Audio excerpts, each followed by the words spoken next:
The frontier was never kind to those who lived outside society's narrow expectations. In the shadow of the Rocky Mountains, where civilization's grip was tenuous at best, fear often masqueraded as righteousness. Sarah Blackwood was a healer, a widow, and soon, in the eyes of Pinewood Springs' frightened settlers, a witch. But when flames claimed her cabin and death seemed certain, help would come from an unexpected quarter. This is the tale of how an Arapaho chief named Thunderhawk forever changed the fate of a woman condemned by those she once called neighbors. Before we jump back in, tell us where you're tuning in from. And if this story touches you, make sure you're subscribed, because tomorrow I've saved something extra special for you. Sarah Blackwood stood at the edge of her small garden, watching as the first pale light of dawn crept over the eastern horizon. The mountains loomed dark and imposing to the west, their snow-capped peaks just beginning to catch the golden glow of morning. A thin wisp of smoke rose from the chimney of her cabin, a simple structure of rough-hewn logs that had been her home for the past 3 years. 3 years since Thomas had died. 3 years of solitude, save for those who came seeking her remedies and tonics. Sarah knelt to gather herbs from her garden, thyme, sage, and the precious echinacea she'd cultivated from seeds brought west in her mother's hope chest. Her fingers, calloused but still nimble, worked methodically, selecting only the best specimens. Each plant had its purpose, its healing properties understood through generations of women who had passed their knowledge down, mother to daughter, in an unbroken chain that had ended, at least for now, with Sarah. At 32, Sarah had resigned herself to a life alone. She and Thomas had tried for children, but none had come before the consumption took him. Now her days were filled with tending to her garden, brewing her medicines, and helping those in Pinewood Springs who could set aside their unease about a woman living alone in the wilderness long enough to seek her help. The settlement of Pinewood.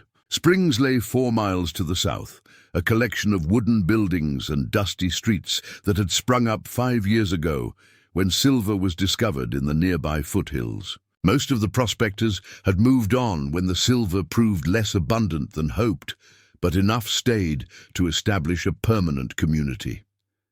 Sarah and Thomas had been among the first to arrive, drawn by the promise of open land and a fresh start. Sarah straightened, wincing at the stiffness in her lower back, and placed the herbs in her gathering basket. As she turned toward her cabin, movement at the edge of the tree line caught her eye. A figure, then 2, emerging from the shadows of the ponderosa pines that marked the boundary of her property. She recognized Reverend Josiah Miller immediately. His tall, gaunt frame and severe black coat were unmistakable, even at a distance. The man beside him was Marshal Ethan Cooper, the tin star on his chest catching the early morning light. Behind them came 3 more men, members of the town council. Sarah felt a cold knot form in her stomach. This was no social call. "Mrs. Blackwood," Reverend Miller called out as they approached, his voice carrying across the clearing with the practiced projection of a man accustomed to sermonizing. "We would have words with you." Sarah set her basket down on the porch steps and waited for them to reach her. She did not invite them inside. "Reverend, Marshal," she acknowledged with a slight nod. "Gentlemen, what brings you to my door so early?" Marshal Cooper removed his hat, revealing hair the color of iron filings. His weathered face was grim. "Mrs. Blackwood, there's been some concerns raised in town about your activities." "My activities?" Sarah repeated, keeping her voice steady, though her heart had begun to pound faster. "I wasn't aware that growing herbs and tending to the sick was cause for concern." Reverend Miller stepped forward, his thin lips pressed into an even thinner line. "It's not the herbs themselves, Mrs. Blackwood, but the manner in which they're used. There have been reports." "Disturbing reports." "What reports?" Sarah asked, though she already suspected the answer. Eliza Peterson had lost her infant son 2 weeks prior, despite Sarah's best efforts to treat the fever that had gripped him. In her grief, the young mother had begun spreading tales. "Young Billy Wallace claims he saw lights dancing above your cabin at midnight," said Benjamin Harris, one of the town councilmen. "Says they were green as poison and moved like they had minds of their own." "Billy Wallace is 12 years old and has an overactive imagination," Sarah replied, fighting to keep the edge from her voice. "Eliza Peterson says you gave her boy a potion that smelled of sulfur and death," Reverend Miller continued, as if she hadn't spoken. "She says, after he drank it, he spoke in tongues before passing." Sarah felt heat rise to her cheeks. "I gave her child willow bark tea for the fever and a tincture of echinacea to strengthen his constitution. If he spoke in tongues, it was the delirium of fever, not my medicine." Marshal Cooper shifted uncomfortably. "That may be so, Mrs. Blackwood, but there's more. 3 cows have gone dry on the Hamilton farm since you had that disagreement with Mrs. Hamilton last month." "Caroline Hamilton accused me of overcharging for a rheumatism salve," Sarah said, incredulity creeping into her voice. "You can't possibly believe I'd curse her livestock over $2. And then there's the matter of Mrs. Lawrence's miscarriage," Reverend Miller said, his voice dropping to a lower register that sent a chill down Sarah's spine. Sarah felt as if she'd been struck. Victoria Lawrence had come to her in her 7th month, bleeding and in pain. Sarah had done everything she could, but the baby had been lost. Victoria had thanked her for her efforts, her grief tempered by gratitude that her own life had been spared. "I tried to save that child," Sarah said, her voice barely above a whisper. "Yet you failed," Reverend Miller replied. "Just as you failed to save your own husband." The accusation hung in the air between them, poisonous and cruel. Sarah's hand moved instinctively to the locket at her throat, the one containing a lock. "Of Thomas's hair." "That's enough, Reverend," Marshal Cooper interrupted, looking uncomfortable. "Mrs. Blackwood, we're not here to accuse you of anything, not yet, but the talk in town has reached a fever pitch. People are frightened." "Of me?" Sarah asked, though she knew the answer. She had seen the way some of the townspeople had begun to avoid her gaze at the general store, how conversations would halt when she approached. She had dismissed it as the usual discomfort people felt around a woman who lived alone, who knew the properties of plants and the ways of healing that had been dismissed as superstition by men like Reverend Miller. "The council has decided that it would be best if you were to come into town for a few days," Marshal Cooper continued, "just until we can sort this all out. Prove to folks that there's nothing to these rumors." Sarah looked past him to the other men. Benjamin Harris wouldn't meet her eyes. Next to him, Frederick Walsh, who had come to her just last winter when his daughter had pneumonia, stared at his boots. The 3rd councilman, Samuel Thornton, looked at her with a mixture of pity and resolve. "And if I refuse?" Sarah asked. "Quietly. Then we cannot guarantee your safety," Reverend Miller answered before the marshal could speak. "There are those in town who believe more direct action is necessary." "You're threatening me," Sarah said, a statement rather than a question. "We're trying to protect you," Marshal Cooper insisted, but the conviction in his voice was hollow. "I've done nothing wrong," Sarah said firmly. "I will not abandon my home based on the superstitions of frightened people and the manipulations of men who should know better." She looked directly at Reverend Miller as she spoke the last words. The Reverend's face darkened. "Pride goeth before destruction, Mrs. Blackwood. Your stubbornness will only serve to confirm what many already suspect." "And what is that, Reverend?" Sarah asked, though she already knew. "That you consort with dark forces, that you are a witch." The word hung in the air like the blade of a guillotine. "I believe we're done here," Sarah said, her voice remarkably steady despite the fear coursing through her. "Please, leave my property." Marshal Cooper sighed heavily. "Sarah, please reconsider." "It's Mrs. Blackwood to you, Marshal," she interrupted, "and I've made my decision." The 5 men stood in silence for a moment before Marshal Cooper nodded curtly and replaced his hat. "Very well, Mrs. Blackwood, but don't say we didn't try to help you." Sarah watched as they turned and walked back the way they had come, disappearing into the tree line that separated her homestead from the trail to town. Only when they were out of sight did she allow her shoulders to slump, her breath coming in short, panicked gasps. She had known this day might come. A woman alone, with knowledge that made others uncomfortable. History was full of such women who had met tragic ends, but knowing did not make the reality any less terrifying. Sarah gathered her basket and went inside, bolting the door behind her. The familiar sense of her cabin, dried herbs hanging from the rafters, the lingering aroma of this morning's coffee, the beeswax candles she made herself, did little to calm her racing thoughts. She moved to the cabinet where she kept her most precious possessions, her mother's Bible, Thomas's pocket watch, the silver-framed daguerreotype of their wedding day, and a small leather-bound journal filled with remedies and formulas passed down through generations of her family. If she had to leave quickly, these would be the items she would take. Preparing and narrating this story took us a lot of time, so if you are enjoying it, subscribe to our channel. It means a lot to us. Now back to the story. But where would she go? The nearest sizable settlement was Fort Collins, nearly 60 miles to the southeast. She had a cousin there, Eleanor, whom she hadn't seen in years. Would Eleanor take her in, or had the rumors already spread that far? Sarah sank into the chair by the hearth, her mind racing. Perhaps she was overreacting. Perhaps the town would come to its senses. After all, this was 1878, not 1692. Salem's legacy was a cautionary tale, not a blueprint to follow.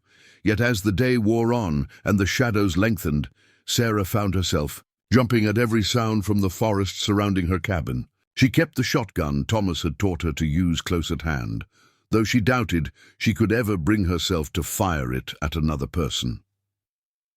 As dusk fell, Sarah lit the lamps and tried to occupy herself with sorting the herbs she had gathered. That morning, the familiar task did little to distract her from straining to hear any unusual sounds from outside.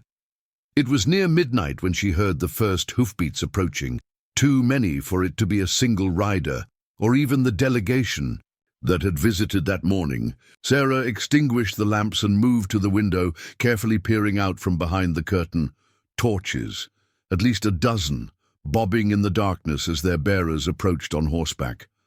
Sarah's blood ran cold as she recognized the riders. At the front, Reverend Miller and Benjamin Harris. The Reverend was holding something above his head that gleamed in the torchlight. It took Sarah a moment to recognize it, a silver cross polished to a high shine.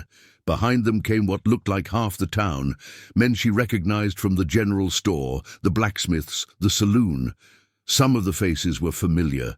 Men she had treated for everything from broken bones to venereal disease. Men who had thanked her profusely at the time. Sarah's hands shook as she reached for the shotgun. She checked that it was loaded, though she still wasn't sure she could use it. She moved to the door, bracing the chair beneath the handle as an additional barrier. "Sarah Blackwood!"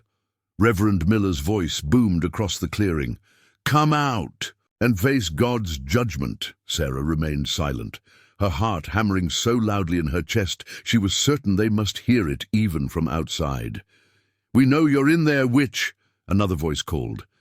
Samuel Thornton, she thought. "You can't hide from what you are. Think of the children," a woman's voice shrieked. Victoria Lawrence, the very woman whose life Sarah had saved during her miscarriage. "Think of what she might do to our children." The voices grew louder, a cacophony of accusations and threats. Sarah pressed her back against the wall beside the window, trying to control her breathing, to think clearly, despite the terror threatening to overwhelm her. A heavy thud against the door made her jump. Then another. They were trying to break in. Sarah's gaze darted around the cabin, seeking some avenue of escape. The small window at the back might be large enough for her to squeeze through, but it would lead her directly into the forest in the Dead of night, with no supplies, no horse, and a mob at her heels, her chances of survival were slim. The door frame splintered with a sickening crack. One more good hit, and they would be inside. Sarah raised the shotgun, aiming it at the door. Her finger trembled on the trigger. The door burst open, sending the chair skittering across the floor. Reverend Miller stood in the doorway, his gaunt face twisted with righteous fury, the silver cross held before him like a shield. "In the name of God," he began. The shot rang out, deafening in the confines of the small cabin. Reverend Miller stumbled backward, clutching his shoulder where the buckshot had torn through his coat. Blood blossomed against the black fabric, visible even in the dim light. For a moment there was silence, shock rippling through the crowd outside. Then someone shouted, "She shot the Reverend! The witch shot Reverend Miller!" Sarah knew she had only seconds. She dropped the shotgun and lunged for the back window, using a chair to smash the glass. She grabbed her satchel containing her most precious possessions and threw it outside, then began to hoist herself through the opening, feeling the jagged edges of the remaining glass tear at her dress. Behind her, men poured into the cabin. She felt hands grabbing at her ankles, pulling her back inside. Sarah kicked desperately, connecting with something solid. A grunt of pain, and the grip on her loosened just enough for her to wriggle free, tumbling to the ground outside. She scrambled to her feet, grabbed her satchel, and ran toward the tree line. Behind her she heard shouts and the sound of more breaking glass. "Burn it! Burn the witch's den!" Sarah reached the edge of the forest and paused, looking back. In the darkness, she could see figures moving around her cabin, and then a flicker of orange light as someone tossed a torch onto the roof. A second followed, then a third. Within moments, flames began to lick at the dry wood. Tears streamed down Sarah's face as she watched her home, the home she had shared with Thomas, the home she had built a life in, begin to burn. All her herbs, her medicines, her books, everything, except what she carried in her satchel, would be reduced to ashes. Sarah turned and plunged into the forest, guided only by the faint light of the moon filtering through the canopy. She had no plan beyond escape, beyond putting as much distance as possible between herself and the mob that would surely come looking for her once they realized she wasn't burning with her cabin. The undergrowth tore at her skirts, branches whipped at her face, but she pressed on, driven by terror and the will to survive. She had no idea how long she ran, only that eventually her legs gave out and she collapsed against the base of a massive ponderosa pine, her lungs burning, her body trembling with exhaustion. In the distance, she could still see the orange glow of her burning cabin against the night sky. The sight broke something inside her, and Sarah buried her face in her hands, allowing herself a moment of despair. When she raised her head again, she froze. Standing not 10 feet away, illuminated by a shaft of moonlight, was a man. He wore buckskin leggings and a deerskin shirt adorned with intricate beadwork. His hair was long and black, with 2 eagle feathers secured at the crown of his head. In one hand he held a bow, the other rested on the hilt of a knife at his waist. An Arapaho warrior. Sarah had seen members of the tribe at a distance, trading, at Fort Collins, but never this close, and never alone in the forest at night. Sarah held herself perfectly still, hardly daring to breathe. The Arapaho had generally maintained peaceful relations with the white settlers in this region, but she knew that individual encounters could be unpredictable, especially with a woman alone. The warrior studied her for a long moment, his expression unreadable in the dim light. Then, to Sarah's surprise, he spoke in accented but clear English. "Why do they burn your lodge?" he asked, gesturing toward the distant glow of the fire. Sarah swallowed hard before answering, her voice hoarse from smoke and exhaustion. They believe I am a witch." The warrior cocked his head slightly, considering her words. "A medicine woman?" "Yes," Sarah said, realizing it was the closest translation. "I heal with plants, with herbs, But they are afraid. They do not understand. The warrior nodded slowly, as if this made perfect sense to him. My people do not fear such knowledge. It is a gift from the Great Spirit. He took a step closer, and Sarah tensed, unsure of his intentions, but he merely crouched down to her level, studying her face in the moonlight. You are hunted, he stated rather than asked. Sarah nodded. They will come looking for me. In the distance, they could hear shouts and the crash of underbrush as the mob began to spread out into the forest. The warrior rose to his feet in one fluid motion and extended his hand to her. Come, I am called Thunderhawk. My people camp by the silver water. You will be safe there. Sarah hesitated only a moment before placing her hand in his. As Thunderhawk pulled her to her feet, she knew she was placing her life in his hands, but she had no other choice. Her world had burned to ashes behind her, and ahead lay only uncertainty and the promise of sanctuary among strangers. Thunderhawk moved swiftly through the forest, his steps nearly silent despite the undergrowth. Sarah struggled to keep pace, her torn dress catching on brambles, her city-bred feet stumbling over exposed roots. Each time she faltered, the Arapaho warrior would pause, waiting patiently without comment before resuming their journey once she had regained her footing. The sounds of pursuit grew fainter as they traveled deeper into the wilderness. Thunderhawk seemed to know every hollow, every deer path, leading them through passages invisible to Sarah's untrained eye. They crossed a shallow stream, and he motioned for her to walk in the water for several hundred yards before emerging onto a rocky outcropping that would leave no tracks. They will lose our trail here, he said, his deep voice barely above a whisper. But we must continue. Dawn comes soon. Sarah nodded, too exhausted for words. Her lungs burned from the smoke she had inhaled, and her legs trembled with fatigue. But fear was a powerful motivator, and the memory of Reverend Miller's face, twisted with hatred as he held that silver cross aloft, drove her forward. As the first hint of grey appeared in the eastern sky, they reached a ridgeline overlooking a small valley. Below, nestled against the banks of a stream that glinted like quicksilver in the pre-dawn light, was an encampment of hide-covered teepees. Thin wisps of smoke rose from morning cook-fires, and Sarah could make out figures moving among the dwellings, beginning the day's activities. My people, Thunderhawk said, gesturing toward the encampment, the band of running elk. Running elk? Sarah asked, finding her voice at last. My father, he is the chief of this band. Thunderhawk's expression softened slightly.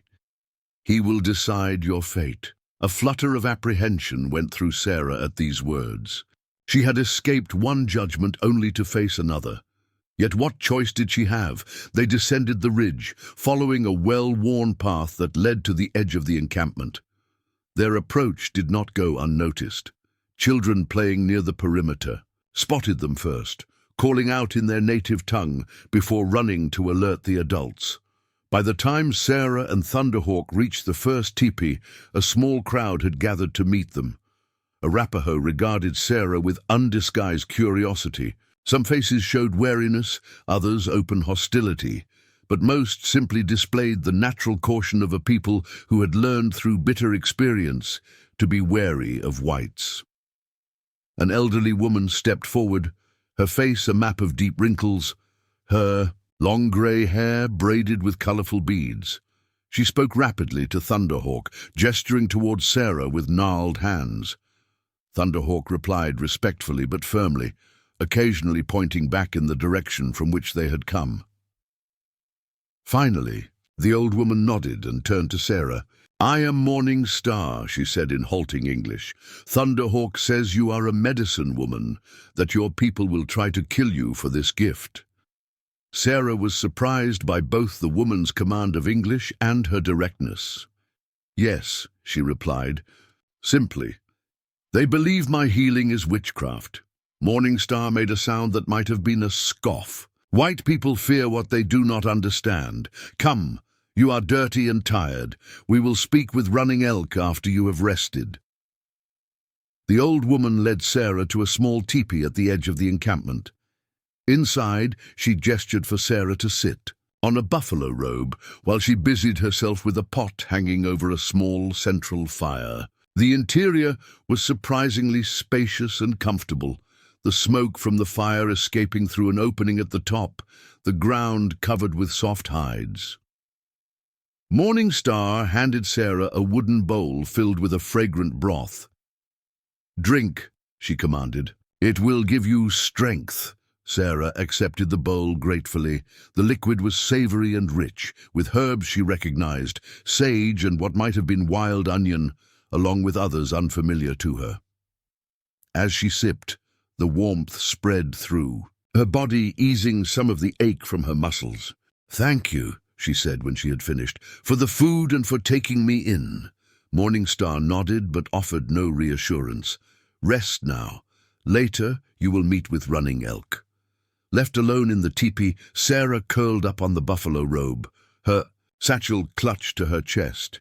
Despite her anxiety about what lay ahead, exhaustion claimed her quickly, pulling her into a deep, dreamless sleep. When she awoke, the quality of light filtering through the teepee had changed, suggesting it was mid-afternoon. Her body ached in a dozen places, and her throat still felt raw from the smoke, but the desperate fatigue had receded. She sat up, pushing her tangled hair from her face, and noticed a bundle beside her that hadn't been there before. Unfolding it, she found a simple buckskin dress, clearly worn but clean, along with a pair of moccasins and a bone comb. Taking the hint, Sarah changed out of her torn and dirty dress. The buckskin garment felt strange against her skin, softer than she had expected but heavier than the cotton she was accustomed to. The moccasins were a bit large, but better than her ruined boots. She used the comb to work through the tangles in her hair before rebraiding it as neatly as she could. As she was finishing, the tippy flap opened and Morning Star entered. The old woman nodded approvingly at Sarah's appearance. "Running Elk will see you now," she said. "Speak honestly, he will know if you lie." Sarah followed Morning Star through the encampment, acutely aware of the states that followed her.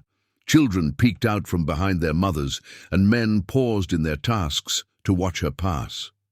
She kept her head high, though inside she felt as vulnerable as she had when facing the mob. They approached the largest teepee in the center of the encampment. 2 men stood guard outside, each holding a lance decorated with eagle feathers. They nodded to Morning Star and stepped aside to allow the women to enter.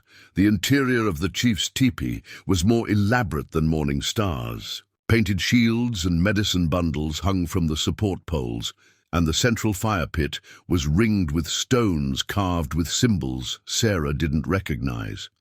Seated on a raised platform of furs was a man who could only be Running Elk. The chief was older than Thunderhawk, but bore a clear resemblance to him. The same high cheekbones and proud nose, the same intensity in the eyes. His hair, streaked with gray, was braided and adorned with more elaborate ornaments than his son's. He wore a fringed buckskin shirt decorated with porcupine quillwork and beadwork. Thunderhawk stood to his father's right, his expression impassive. To the left was an older man whose face was painted with red and black stripes, a medicine man, Sarah guessed. Sarah remained standing just inside the entrance, unsure of the proper protocol. Running Elk studied her silently for a long moment before speaking in his native tongue to Thunderhawk, who translated. "My father asks why you have come to our camp." Sarah swallowed hard. "I did not choose to come. Your son found me fleeing, me for my life, and offered me sanctuary." After Thunderhawk translated, Running Elk asked another question. "He asks why your people hunt you." Sarah chose her words carefully, aware that concepts like witchcraft might not translate well. "I am a healer. I use plants and herbs to treat the sick. Some in my town died despite my efforts. Others became afraid of my knowledge. They claimed I brought the deaths rather than tried to prevent them. The medicine man leaned forward as Thunderhawk translated, interest kindling in his eyes. He spoke rapidly to Running Elk, who nodded thoughtfully before addressing Sarah again. Through his son, White Eyes fears medicine powers in women. This we have seen before. But why should we shelter you? The soldiers will come if they learn we harbor a white woman. It was a fair question, one Sarah had been asking herself since she had accepted Thunderhawk's help. What did she have to offer these people who were already taking a risk by allowing her into their camp? I cannot promise that sheltering me won't bring trouble, she admitted. But I am skilled in the healing arts. I would share what I know and learn from your medicine people in return. Two kinds of knowledge are stronger than one. The medicine man's eyes lit up at this, and he spoke animatedly to Running Elk. The chief listened, occasionally asking a question that Thunderhawk didn't translate. Finally, Running Elk raised a hand, silencing the discussion. He looked directly at Sarah and spoke several sentences.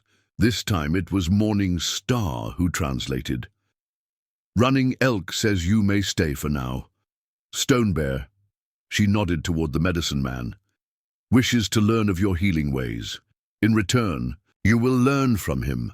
But if soldiers come, or if your presence brings danger to our people, you must leave. Relief flooded through Sarah. She hadn't realized how tense she had been until that moment. Thank you, she said, bowing her head respectfully. I won't forget this kindness.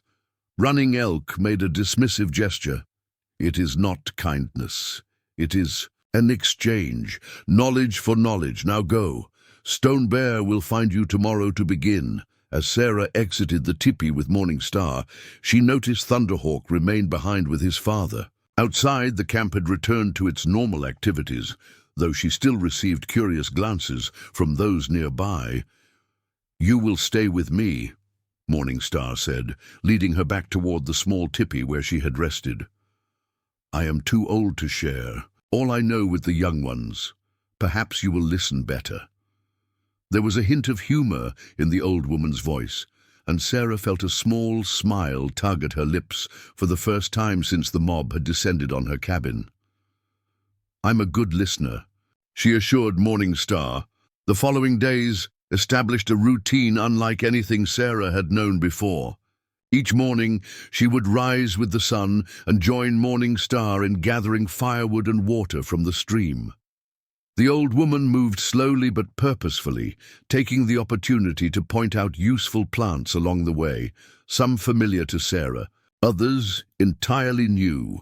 After the morning meal, Stone Bear would come for her, and they would spend hours exchanging knowledge. The medicine man's English was limited, but between his few words, Morning Star's translations, and many gestures, they managed to communicate. Sarah learned that certain roots the Arapaho used for stomach ailments were similar to remedies her grandmother had taught her while their treatment for burns. A poultice of particular leaves mixed with beaver fat was unlike anything in her experience. In return, she shared her knowledge of tinctures and extracts, concepts that fascinated Stone Bear. He was particularly interested in her methods for preserving medicinal plants through the winter months. The evenings were spent with Morning Star, learning the basics of the Arapaho language and helping with the preparation of meals and the maintenance of the tipi. The old woman was stern but patient, correcting Sarah's pronunciation with a sharp tap on the arm, but nodding approvingly when she got it right. Of Thunderhawk, she saw little. He would depart before dawn most days, returning after dark with game or news from his scouting. Occasionally she would catch him watching her as she worked with Stone Bear, his expression unreadable. When their eyes met, he would look away without acknowledgement. A week passed, then two. Sarah's pale skin darkened under the sun, and her hands grew calloused from new kinds of work. The strange clothes became comfortable, and the rhythm of life in the camp began to feel familiar. Some of the Arapaho women still regarded her with suspicion, but the children had lost their fear, often following her about, giggling when she attempted to speak their language. It was easy in these moments to forget that less than 20 miles away, the people of Pinewood Springs believed her dead or fled. Easy to forget that a charge of witchcraft and attempted murder hung over her head. But the reality of her situation would crash back whenever a hunting party reported soldiers in the distance, or when Running Elk gathered his council to discuss movements of settlers encroaching on their traditional hunting grounds. On the 18th day since her arrival, Sarah was helping Morningstar prepare a stew of rabbit and wild vegetables when Thunderhawk appeared at the tipi entrance. His expression was grave. "My father wishes to speak with you," he said without preamble. Sarah wiped her hands on her dress and followed him, apprehension building with each step. They found Running Elk in council with several older men, including Stone Bear. The conversation ceased abruptly when Sarah entered. Thunderhawk took his place beside his father and translated Running Elk's words. "Riders came from the direction of your town. They speak of a reward for information about a woman who murdered their holy man." Sarah's heart sank. "Reverend Miller is dead?" After translating her question, Thunderhawk replied, "The riders say he lives but carries the mark of your attack. They search for you in all directions." Running Elk spoke again, his voice carrying a note of command that needed no translation. "My father says it is not safe for you to remain," Thunderhawk said. "The riders showed your likeness to trappers who sometimes trade with us. They will come here next." Sarah nodded, resignation settling over her. She had known this sanctuary couldn't last forever. "I understand. I'll leave at dawn." But when her words were translated, Running Elk shook his head and spoke again. Thunderhawk's expression changed subtly, surprise perhaps or uncertainty. "My father says you do not understand. You cannot leave. If found alone, you will be killed or worse." "Then what?" Sarah began, confusion replacing resignation. Running Elk rose to his feet and approached her. Up close, the chief's presence was commanding, his eyes sharp with intelligence and authority. He placed his hands on Sarah's shoulders and spoke a single sentence, looking directly into her eyes. Sarah looked to Thunderhawk for translation, though something in Running Elk's tone made her suspect what was coming. "My father says from this day forward, you are Arapaho. You are of his blood, his kin. Any who harm you harm the people. Any who seek you must deal with him." Stone Bear stepped forward, holding a small bowl of red ochre. With ceremonial deliberation, he dipped his thumb into the pigment and drew a line down the center of Sarah's forehead, then placed a mark on each cheek. "This is the mark of Running Elk's family," Thunderhawk explained. "It is rarely given to those not born of the people. My father honors you greatly." Sarah felt tears welling in her eyes, overwhelmed by the unexpected gesture. "Why?" she managed to ask. "Why would he do this for me?"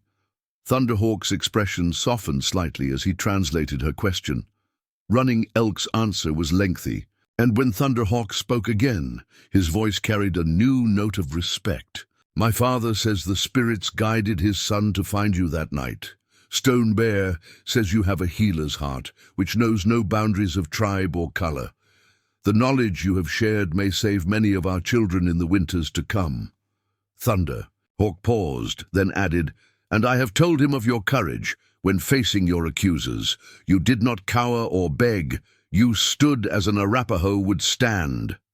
Running Elk spoke once more, and this time the corner of Thunderhawk's mouth twitched in what might have been the ghost of a smile. "Tomorrow riders will come from your town. They will speak with my father. He will tell them that no white woman is here, only his daughter who was lost many winters ago and has returned to her people. They will not dare to question him further." Sarah bowed her head, overcome with emotion. Tell him I am honored beyond words. I will strive to be worthy of the name he gives me."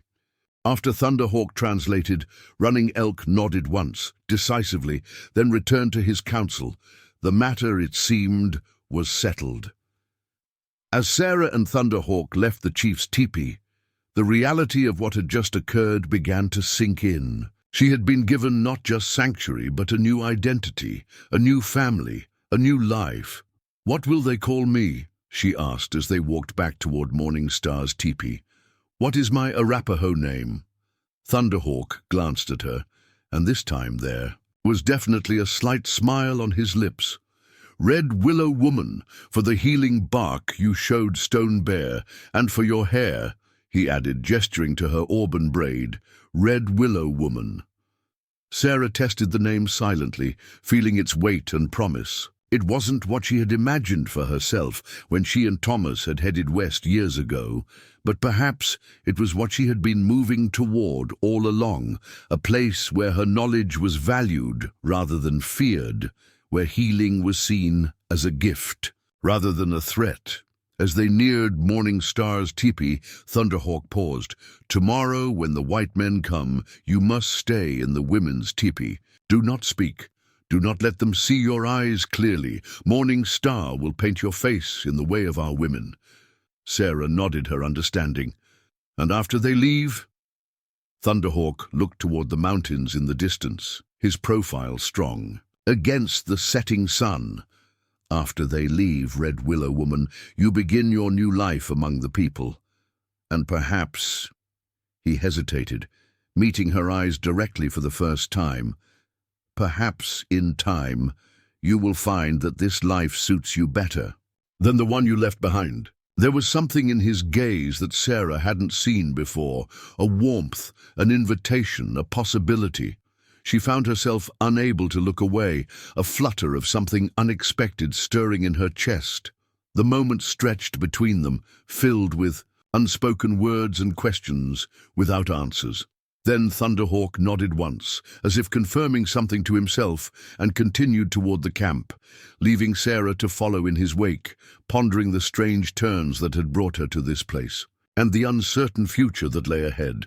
Dawn broke with a tension that seemed to permeate the entire camp. Sarah, now Red Willow Woman, sat cross-legged in Morning Star's tepee as the elderly woman worked methodically to transform her appearance. The old woman had begun before first light, applying a mixture of red ochre, bear fat, and crushed herbs to Sarah's face in intricate patterns that marked her as Arapaho. "Be still," Morning Star murmured, when Sarah flinched at the cold touch of the mixture.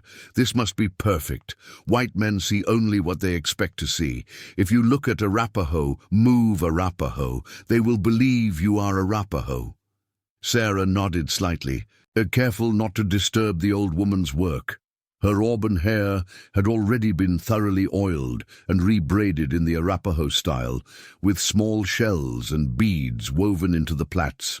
The buckskin dress she wore was more elaborately decorated than her everyday garment, adorned with porcupine quill work that marked her as a member of Running Elk's family.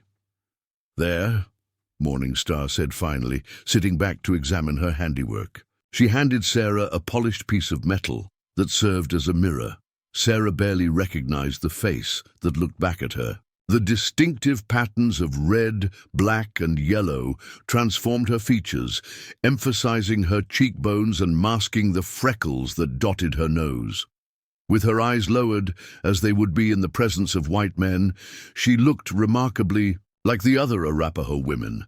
"Remember," Morning Star instructed, her voice low and urgent, "keep your head down. Do not speak, not even if they address you directly. Let Thunderhawk or Running Elk answer all questions, and do not touch your face. The paint must remain perfect." Outside, the sounds of the camp had changed. The usual morning bustle was muted, replaced by a watchful quiet. Children, usually playing freely, had been gathered into teepees. The men who weren't part of Running Elk's council were positioned strategically. Throughout the camp, their weapons close at hand, though not openly displayed. "It is time," Morning Star said, rising stiffly to her feet. "The lookouts have spotted dust on the trail. The white men approach." Sarah's heart began to race, but she forced herself to take several deep breaths. This wasn't the first time she had faced danger, and panic would only make her more likely to make a mistake. She followed Morning Star from the teepee, keeping her eyes downcast as they made their way to the women's gathering area. Several other Arapaho women were already there, seated in a circle and working on various tasks, some processing hides, others stringing beads. They made room for Sarah and Morning Star, handing them unfinished moccasins to work on. It was a convincing tableau of ordinary life, though Sarah could feel the tension in every woman's movements. From this position, Sarah had a partial view of the central area where Running Elk would receive the visitors. Stone Bear was already there, along with several elder warriors. They sat in dignified silence, waiting. The sound of approaching horses reached them first, steady hoofbeats accompanied by the jingle of bridles and the creak of saddle leather. Then came voices, speaking English, growing louder as they neared. The camp perimeter, don't expect much cooperation. Indians stick together. Just remember what Marshal Cooper said. No trouble, we're just asking questions. Tell that to Jones. He's itching to find that witch and collect the reward. Sarah's fingers tightened on the moccasin she was pretending to work on, the familiar fear threatening to overwhelm her. Morning. Star's hand settled briefly on her knee, a silent reminder to remain calm. Thunderhawk appeared, stepping out from between two teepees. He had been waiting, Sarah realized, watching the trail.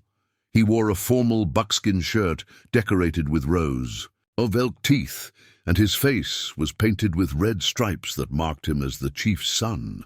Without acknowledging the women, he strode to where his father and the council waited. Moments later, 5 horsemen rode into view. They were a rough-looking group, 3 men Sarah recognized from Pinewood Springs, including Frederick Walsh from the town council, and 2 strangers who had the weathered look of professional trackers or bounty hunters. Running Elk rose to his feet with deliberate dignity. He stood absolutely still as the riders approached, betraying no hint of concern or aggression. Thunder. Hawk took his place slightly behind and to the right of his father, his posture mirroring the chief's.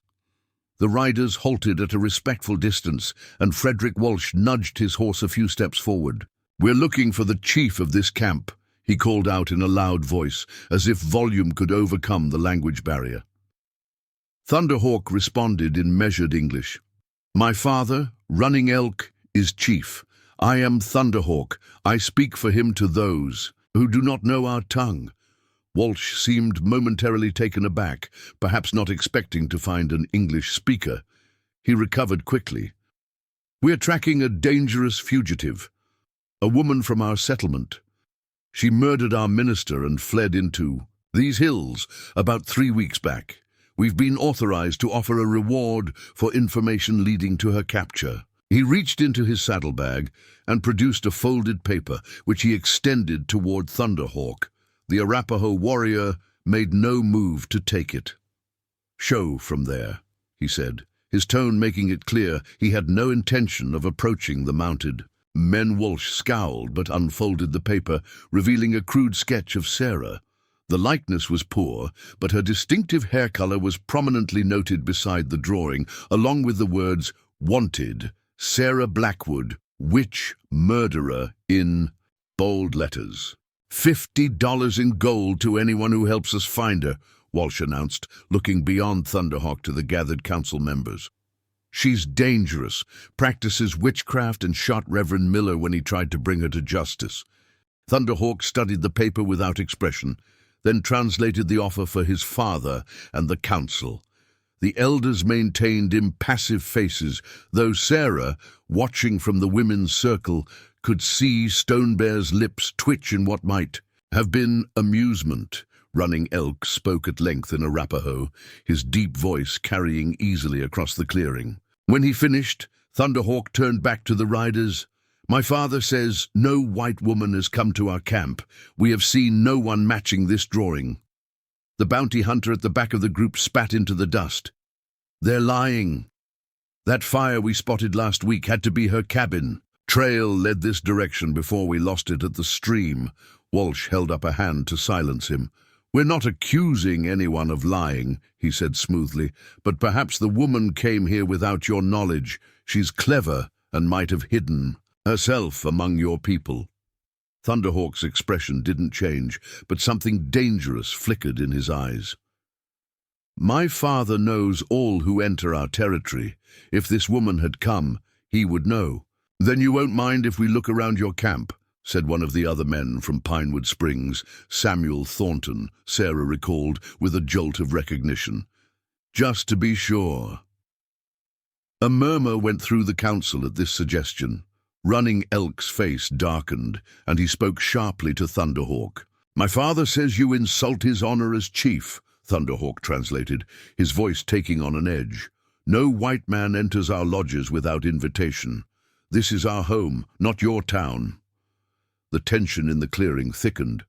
Several of the Arapaho warriors had risen to their feet, though they had not moved closer or reached for weapons. The riders shifted uneasily in their saddles. Now see here, Walsh began, but Thunderhawk cut him off. My father also says that if your witch woman fled into these mountains, perhaps she angered the spirits who dwell here. Many white people who disrespect these lands are never seen again. The implied threat hung in the air.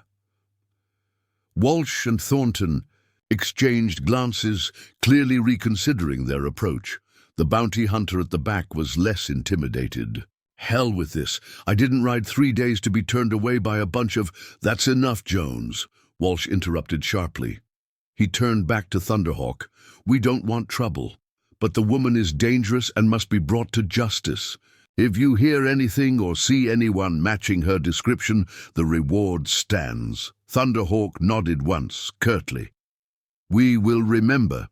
Now, unless you bring gifts for trading, our council has other matters to discuss. The dismissal was clear.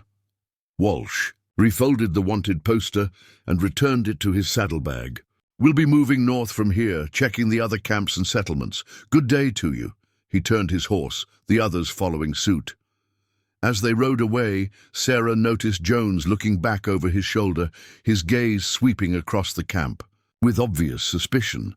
For a heart-stopping moment, she thought his eyes lingered on the women's circle, but he turned away without any sign of recognition. Only when the riders had disappeared from view did the tension in the camp begin to ease. The council members relaxed their postures, and conversations resumed in normal tones. Running Elk said something to Thunderhawk, who nodded and began walking toward the women's circle. Sarah kept her head bowed as he approached, still mindful of Morningstar's warnings. Despite the riders' departure, they are gone, Thunderhawk said, stopping before them. But they go to other camps to ask the same questions. They offer a lot of gold for you. Morningstar made a dismissive gesture. Gold means nothing. The honor of our people means everything. Running Elk has claimed her as family. It is finished. Thunderhawk nodded, but his expression remained serious. The one called Jones does not believe us. He will watch. All must be careful for many days. His gaze fell on Sarah, studying the transformation Morningstar had wrought. Something flickered. In his eyes, approval perhaps, or something deeper. You played your part well, Red Willow woman. You did not move or speak. You were Arapaho. Coming from Thunderhawk, it was high praise indeed. Sarah felt a flush of pride warm her cheeks beneath the paint. Thank you, she said softly. I would not bring danger to those who have shown me such kindness. It is more than kindness now, he replied. It is family. He hesitated, then added, My father asks that you join our lodge tonight. There will be a ceremony to make your adoption known to all the people. After this, none will question your place among us. With that, he turned and walked away, leaving Sarah to contemplate this new development. A formal adoption ceremony would cement her position in the tribe, making her transformation from Sarah Blackwood to Red Willow woman complete, at least in the eyes of the Arapaho. But what did it mean for her? Was she truly ready to leave her old life behind? As if reading her thoughts, Morningstar spoke. Your face shows doubt. This is natural. But consider, what waits for you in the white world? Death or prison? Here, you have life, purpose, respect. Think on this while we prepare for the ceremony. The rest of the day passed in a flurry of activity. The paint was washed from Sarah's face, only to be reapplied in a different pattern by Stonebear himself. Her dress was exchanged for one that Morningstar had been secretly working on, a beautiful garment decorated with intricate beadwork that told the story of her journey from the burning cabin to her new life among the Arapaho. As twilight approached, a large fire was built in the center of the camp. The entire tribe gathered around it, arranged in a circle with Running Elk's family at its head. Sarah was brought to the circle by Morningstar and placed directly before the chief.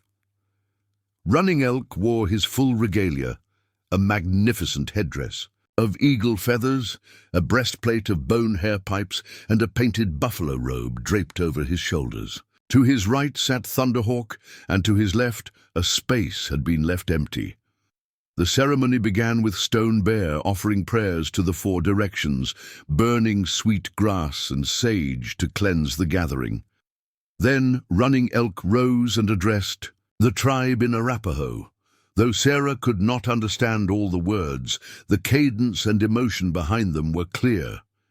He was telling her story, explaining his decision to claim her as kin. When he finished, he motioned for Sarah to approach. As she did, Thunderhawk rose and came to stand beside his father.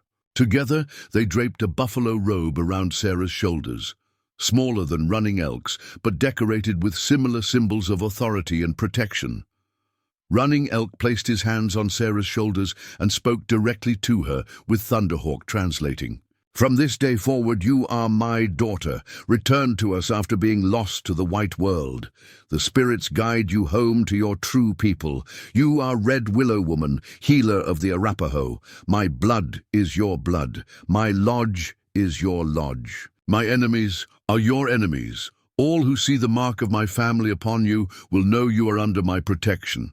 He then drew a knife from his belt, not a threatening gesture, but a ceremonial one. He made a small cut on his palm, then motioned for Sarah to extend her hand. Understanding the symbolic importance, she did so without hesitation. Running Elk made a similar small cut on her palm, then pressed their hands together, mingling their blood. Now you are truly of my blood, Thunderhawk translated. No one can deny it. Running Elk then guided Sarah to the empty space at his left, sighed and bade her sit. The message was clear to all present. She now held a place of honor in the chief's family, equal in standing to Thunderhawk himself. The ceremony continued with other tribal elders coming forward to acknowledge Sarah's new status. Stonebear presented her with a medicine bundle, a small pouch containing sacred objects that would help guide and protect her in her new life. Morningstar gave her a necklace of bear claws, symbolizing strength and healing power. When the formal presentations were complete, the atmosphere shifted. Drums were brought out, and several men began a rhythmic beating that stirred something primal in Sarah's blood. Women brought out food, roasted venison, corn cakes, and berries preserved in fat, and the celebration began in earnest. As the night wore on, Sarah found herself observing the festivities with a strange sense of detachment. The decision had been made for her in many ways. The path back to her old life was closed, yet she felt no regret, only a quiet wonder at the turns her life had taken. "Your thoughts are far away," a voice said beside her. Thunderhawk had approached while she was lost in contemplation. He sat beside her, offering a wooden cup filled with some kind of beverage. "Not far," she replied, accepting the cup, "just considering how much has changed in so short a time." Thunderhawk nodded. "Change can come like summer lightning, swift and transforming." He gestured to the celebrating tribe. "They accept you now, even those who doubted before." Sarah sipped from the cup. The liquid was sweet with a slight bite, perhaps fermented berries. "And you? Did you doubt it?" A rare smile touched his lips. "I was the one who found you in the forest. I brought you here. Would I have done this if I doubted?" "Why did you?" The question had been in her mind since that night. Why help a strange white woman fleeing from her own kind? Thunderhawk was silent for a long moment, his gaze fixed on the dancing flames of the central fire. When he finally spoke, his voice was low, meant only for her. 2 winters ago, I had a vision during my fasting. I saw a woman with hair like autumn leaves, standing between 2 worlds. In one hand, she held healing plants of the white people. In the other, medicines of the Arapaho. Around her neck was the mark of a widow. He glanced at the locket Sarah still wore, the one containing Thomas's hair. "When I found you that night, I knew my vision had led me to you." Sarah felt a chill that had nothing to do with the evening air. "You believe I was meant to come here? That it was fated?" "The wise one above makes no mistakes," Thunderhawk said simply. "Your old people tried to destroy you because they feared your power. Here you are honored for it. This is where you belong." The certainty in his voice was oddly comforting. Sarah looked out at the tribe, her tribe now, and felt for the first time since Thomas's death a sense of belonging. These people had taken her in, protected her, made her one of their own despite the danger it posed. "What happens now?" she asked quietly. Thunderhawk followed her gaze across the camp. "Now you live as Arapaho. You learn our ways completely. You heal our sickness alongside Stone Bear. You help our people survive the changes that come with more white settlements." He paused, then added, "And perhaps when the time is right, you choose a lodge of your own." There was a question in his words, unspoken but clear. Sarah turned to look at him directly, seeing beyond the stoic exterior, to the man beneath, strong, honorable, and she realized with a start, lonely in his own way. "Is that a future you see in your visions as well?" she asked softly. Thunderhawk met her gaze without flinching. "Some futures we must make for ourselves, but first there is much to learn, much to overcome." He nodded toward where Jones and the other riders had disappeared. "They will not be the last to come looking for Sarah Blackwood. Red Willow Woman must be beyond suspicion if she is to survive among our people." Sarah nodded, understanding the truth in his words. Her transformation was still incomplete. She would need to master the language, the customs, and the daily life of the Arapaho before she could truly disappear into her new identity. "I am ready to learn," she said, straightening her shoulders beneath the buffalo robe. "I am a Red Willow Woman now." Thunderhawk's expression softened, and he reached out to touch the edge of the robe where it lay across her shoulder. "Yes," he said simply, "you are." Around them, the celebration continued, drums beating like a collective heartbeat under the star-filled sky. Sarah, Red Willow Woman, felt something settle within her, a sense of rightness that had been missing for too long. There would be challenges ahead, dangers to face, and obstacles to overcome. But for the first time since the flames had claimed her cabin, she felt something like hope. The frontier had never been kind to those who lived outside society's narrow expectations. But here, among the Arapaho, she had found a place where her knowledge was valued rather than feared, where she could heal without being called a witch, where she could, perhaps, even find love again. She was no longer a young widow accused of witchcraft. She was Red Willow Woman, daughter of Running Elk, healer of the Arapaho. And as she sat beside Thunderhawk in the glow of the central fire, the past seemed to fall away, like ashes carried on the wind, leaving only the promise of a new beginning. 6 months passed, each day drawing Sarah deeper into her life as Red. Willow Woman. The last golden days of autumn gave way to the harsh white grip of winter, which eventually yielded to the tentative green promise of spring. With each changing season, her connection to her past life faded a little more, like footprints obscured by new-fallen snow. Language had been her first true challenge. Morning Star proved to be a demanding but effective teacher, rapping Sarah's knuckles with a wooden spoon when she mispronounced a word or used the wrong grammatical structure. By midwinter, Sarah could hold simple conversations with most of the tribe. By early spring, she dreamed in Arapaho as often as in English. Her healing skills had earned her genuine respect among the people. Working alongside Stone Bear, she had combined her knowledge of European remedies with traditional Arapaho medicine to create treatments more effective than either tradition alone could provide. When influenza swept through a neighboring band during the coldest part of winter, their combined efforts had saved all but the most elderly and frail. The physical changes were the most visible. Sarah's once soft hands were now calloused and strong. From daily work, processing hides, gathering firewood, constructing and maintaining the tipis as the band moved to follow the game. Her skin had darkened from constant exposure to the elements, and she moved with the confident, measured gait of an Arapaho woman rather than the hurried steps of her settler past. On this particular morning in late spring, Sarah sat by the stream that ran alongside their current encampment, washing her hair in the clear, cold water. The band had moved to their traditional spring hunting grounds 3 days earlier, leaving the sheltered valley where they had spent the winter for the more open plains where the buffalo would soon begin their migration. She hummed softly as she worked. An Arapaho melody Morning Star had taught her, a woman's song about the returning birds. Her fingers worked through her long auburn hair, now streaked with subtle highlights from the sun. It remained her most distinctively non-Arapaho feature, though with her darkened skin and native dress, it was no longer as starkly out of place as it once had been. "Red Willow Woman," a voice called from further up the bank. "Stone Bear asks for you.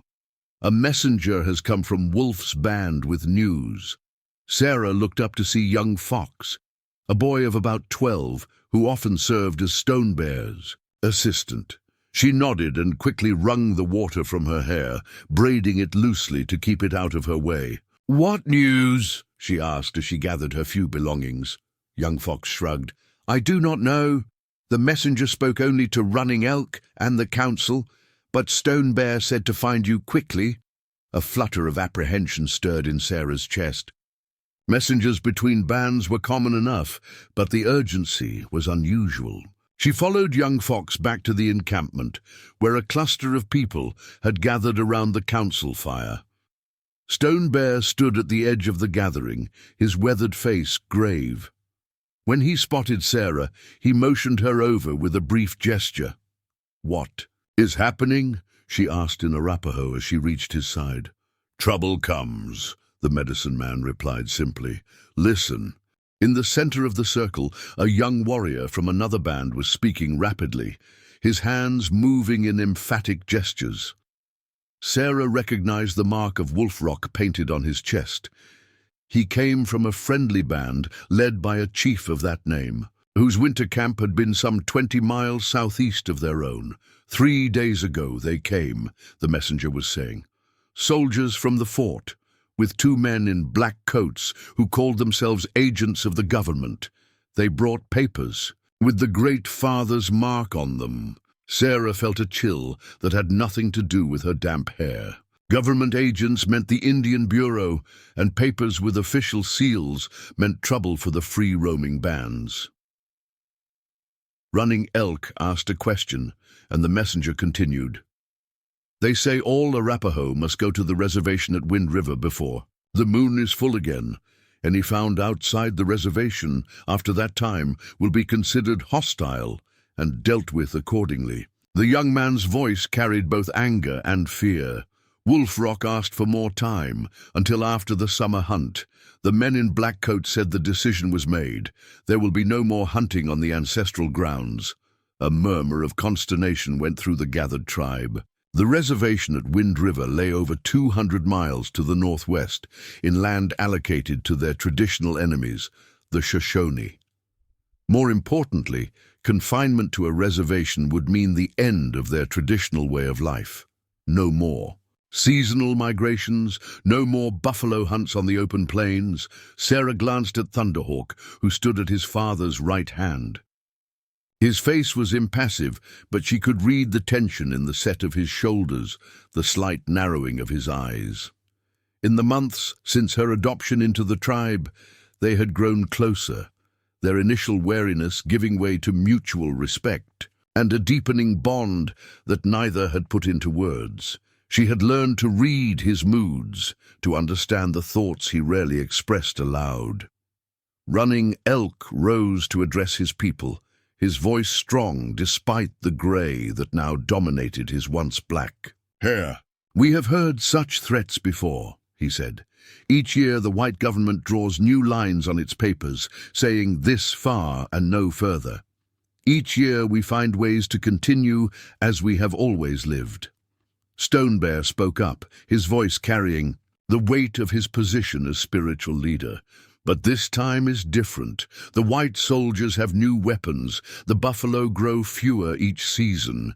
The white hunters kill them for their hides alone, leaving the meat to rot on the plains.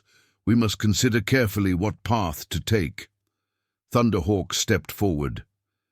"My father, Stone Bear, speaks wisdom, but to go meekly to the reservation is to die slowly rather than quickly. Our people cannot live penned like the white man's cattle." Running Elk nodded gravely. "This is why we must counsel. We will hear all voices before deciding." He turned to the messenger. "What does Wolf Rock plan?" "He sends his people in small groups to join other bands, while he and his warriors meet with other chiefs. He believes if all bands stand together, the soldiers will not dare to force us." Sarah bit her lip, knowing from her former life how unlikely such resistance was to succeed. The U.S. Army had been systematically breaking tribal resistance across the plains for years. Isolated bands, no matter how brave their warriors, were no match for cannons and repeating rifles. As if sensing her thoughts, Thunderhawk's gaze found hers across the circle. A silent communication passed between them. Concern, shared fear. For the future, a question neither could answer. The council continued for hours, with various elders and warriors offering their perspectives. Some advocated immediate compliance with the government's directive, fearing the consequences of defiance. Others, particularly the younger warriors, called for resistance, even suggesting alliances with other tribes who faced similar threats. Throughout it all, Sarah remained silent. Though her status as Running Elk's adopted daughter gave her the right to speak in council, she felt this decision belonged to those who had been Arapaho since birth. Her perspective, shaped by her knowledge of white society, might be useful later in private conversations, but not in this public forum. As the sun began to set, Running Elk finally raised his hand for silence. "We have heard many voices, many opinions. Now we must consider. The council will retire to my lodge. Tomorrow, when the sun is at its highest point, we will announce our decision." The crowd dispersed slowly, breaking into smaller groups that continued the discussion in hushed voices.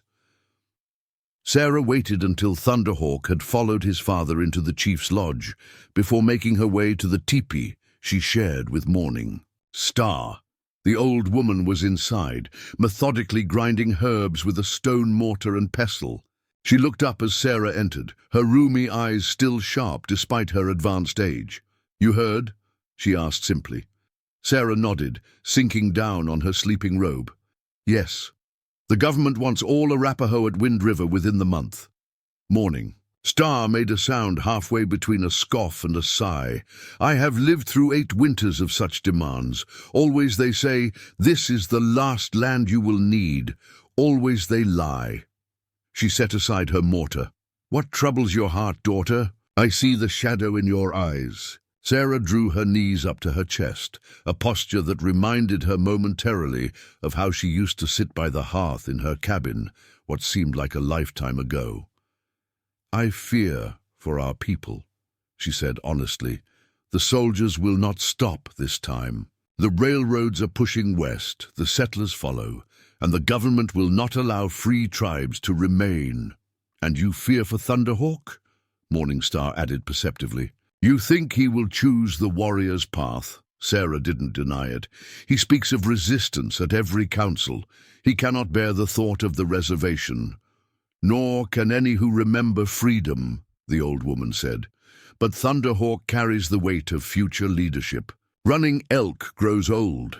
Soon the band will look to his son for guidance. This makes his choices harder, not easier." Sarah nodded, understanding all too well the complexities of Thunderhawk's position. "What will you do if Running Elk decides to go to the reservation?" she asked. Morningstar's weathered face creased in a wry smile. I am too old to fear death, too stubborn to walk meekly to a pen. I will go to the high country where my ancestors lie.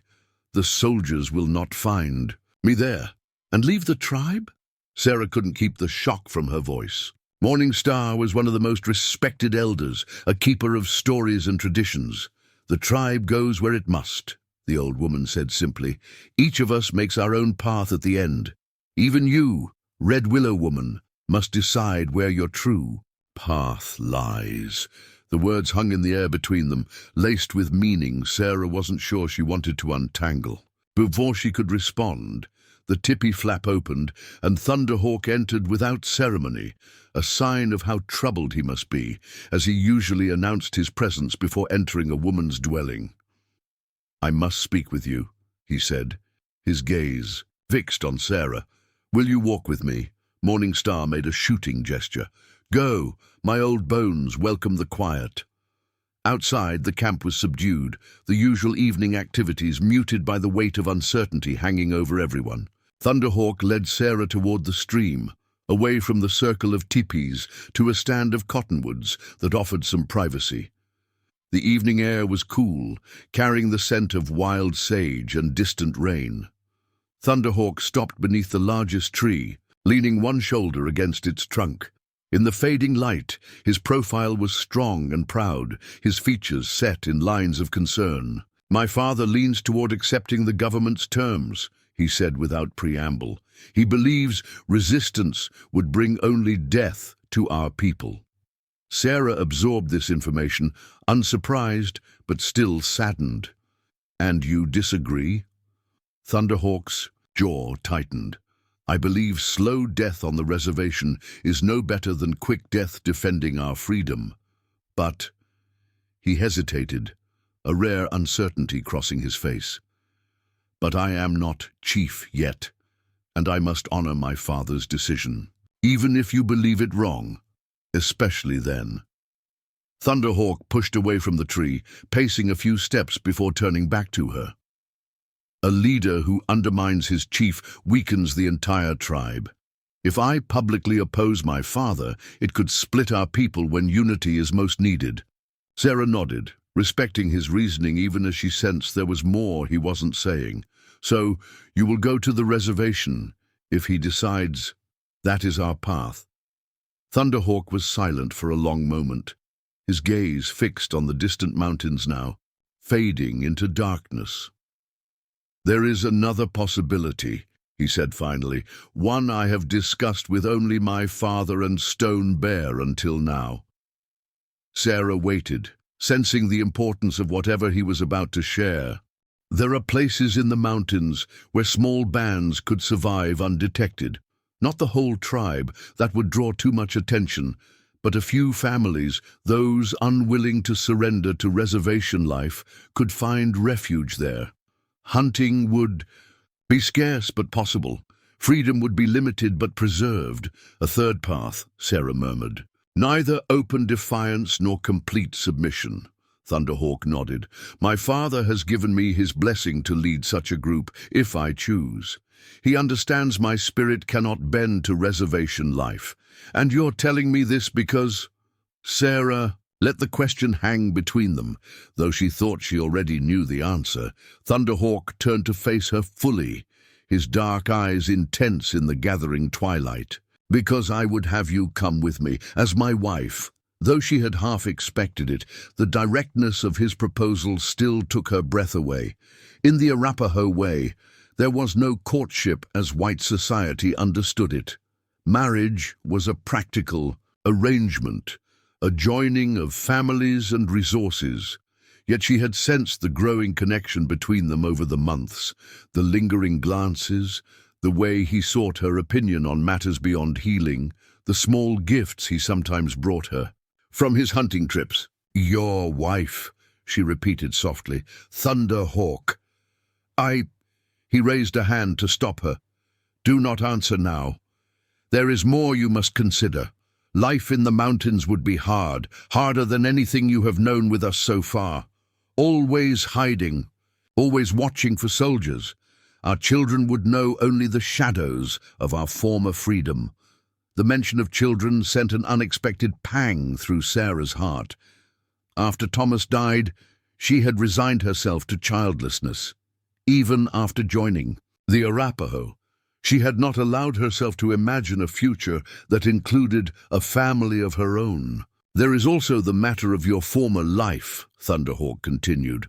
"On the reservation, you would be one Arapaho woman among many. In the mountains, if we were ever discovered, you would be recognized as a white woman living with Indians. The penalty would be severe, for you and for any with you." Sarah understood what he was saying. If caught, she would be considered either a captive and rescued against her will, or a traitor to her race and punished accordingly. Either way, it would mean separation from Thunderhawk and the life they might build together. "These are heavy considerations," she acknowledged.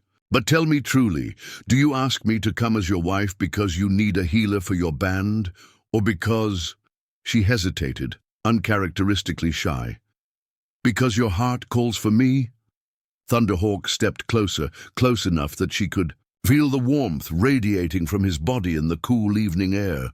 Slowly, with a gentleness that belied his warrior's strength, he reached out to touch her cheek. "I ask, because when I close my eyes and try to see my future, I cannot imagine it without you beside me," he said simply. "My heart has known this since the night I found you in the forest. But my head needed time to accept what the spirits had already decided." Sarah's breath caught at the naked honesty in his words. Among the Arapaho, men rarely spoke so openly of their feelings. That Thunderhawk would lay his heart bare before her was a gift greater than any she had received since. "Joining the tribe, I need time," she said softly, "not to decide if I want to be with you. My heart has known that answer for longer than I've been willing to admit. But to be certain, I am strong enough for the path you describe." Thunderhawk nodded, his hand falling away from her face. "The council will announce its decision tomorrow. 3 days after that, I must tell my father, who will follow me to the mountains. Take that time to search your heart." He turned to go, but Sarah caught his hand, stopping him. Following an impulse she didn't try to analyze, she rose on her toes and pressed her lips gently to his. It was a brief kiss, chaste by white standards, shocking by Arapaho ones. Public displays of affection between unmarried men and women were simply not done. Thunderhawk stood perfectly still for a moment, surprise evident in his widened eyes. Then, just as Sarah began to pull away, embarrassed by her boldness, his arms came around her, drawing her closer as he returned the kiss with a restraint that spoke of deep respect and equally deep desire. When they finally separated, both slightly breathless, Thunderhawk rested his forehead against hers. 3 days, he murmured. I will await your answer by the council fire on the 3rd evening. With that, he released her and strode back toward the camp, leaving Sarah to gather her scattered thoughts beneath the cottonwood trees. She raised her fingers to her lips, still warm from his kiss, and felt a smile spread across her face despite the gravity of the decisions that lay ahead. The path Thunderhawk offered would be difficult, dangerous, and uncertain, yet as she stood there in the gathering darkness, Sarah realized that for the first time since flames had consumed her cabin and her former life, she was looking forward to the future rather than running from the past. Red Willow Woman was no longer just a name or a disguise. It was who she had become, who she wanted to be. And if that meant following Thunderhawk into the mountains, living as a fugitive from two worlds rather than just one, then perhaps that was the price of the freedom and love she had never expected to find.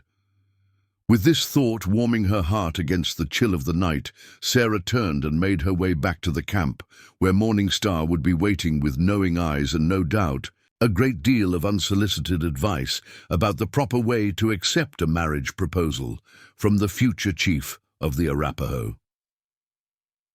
The 3 days that followed were among the most tumultuous in the camp's recent memory.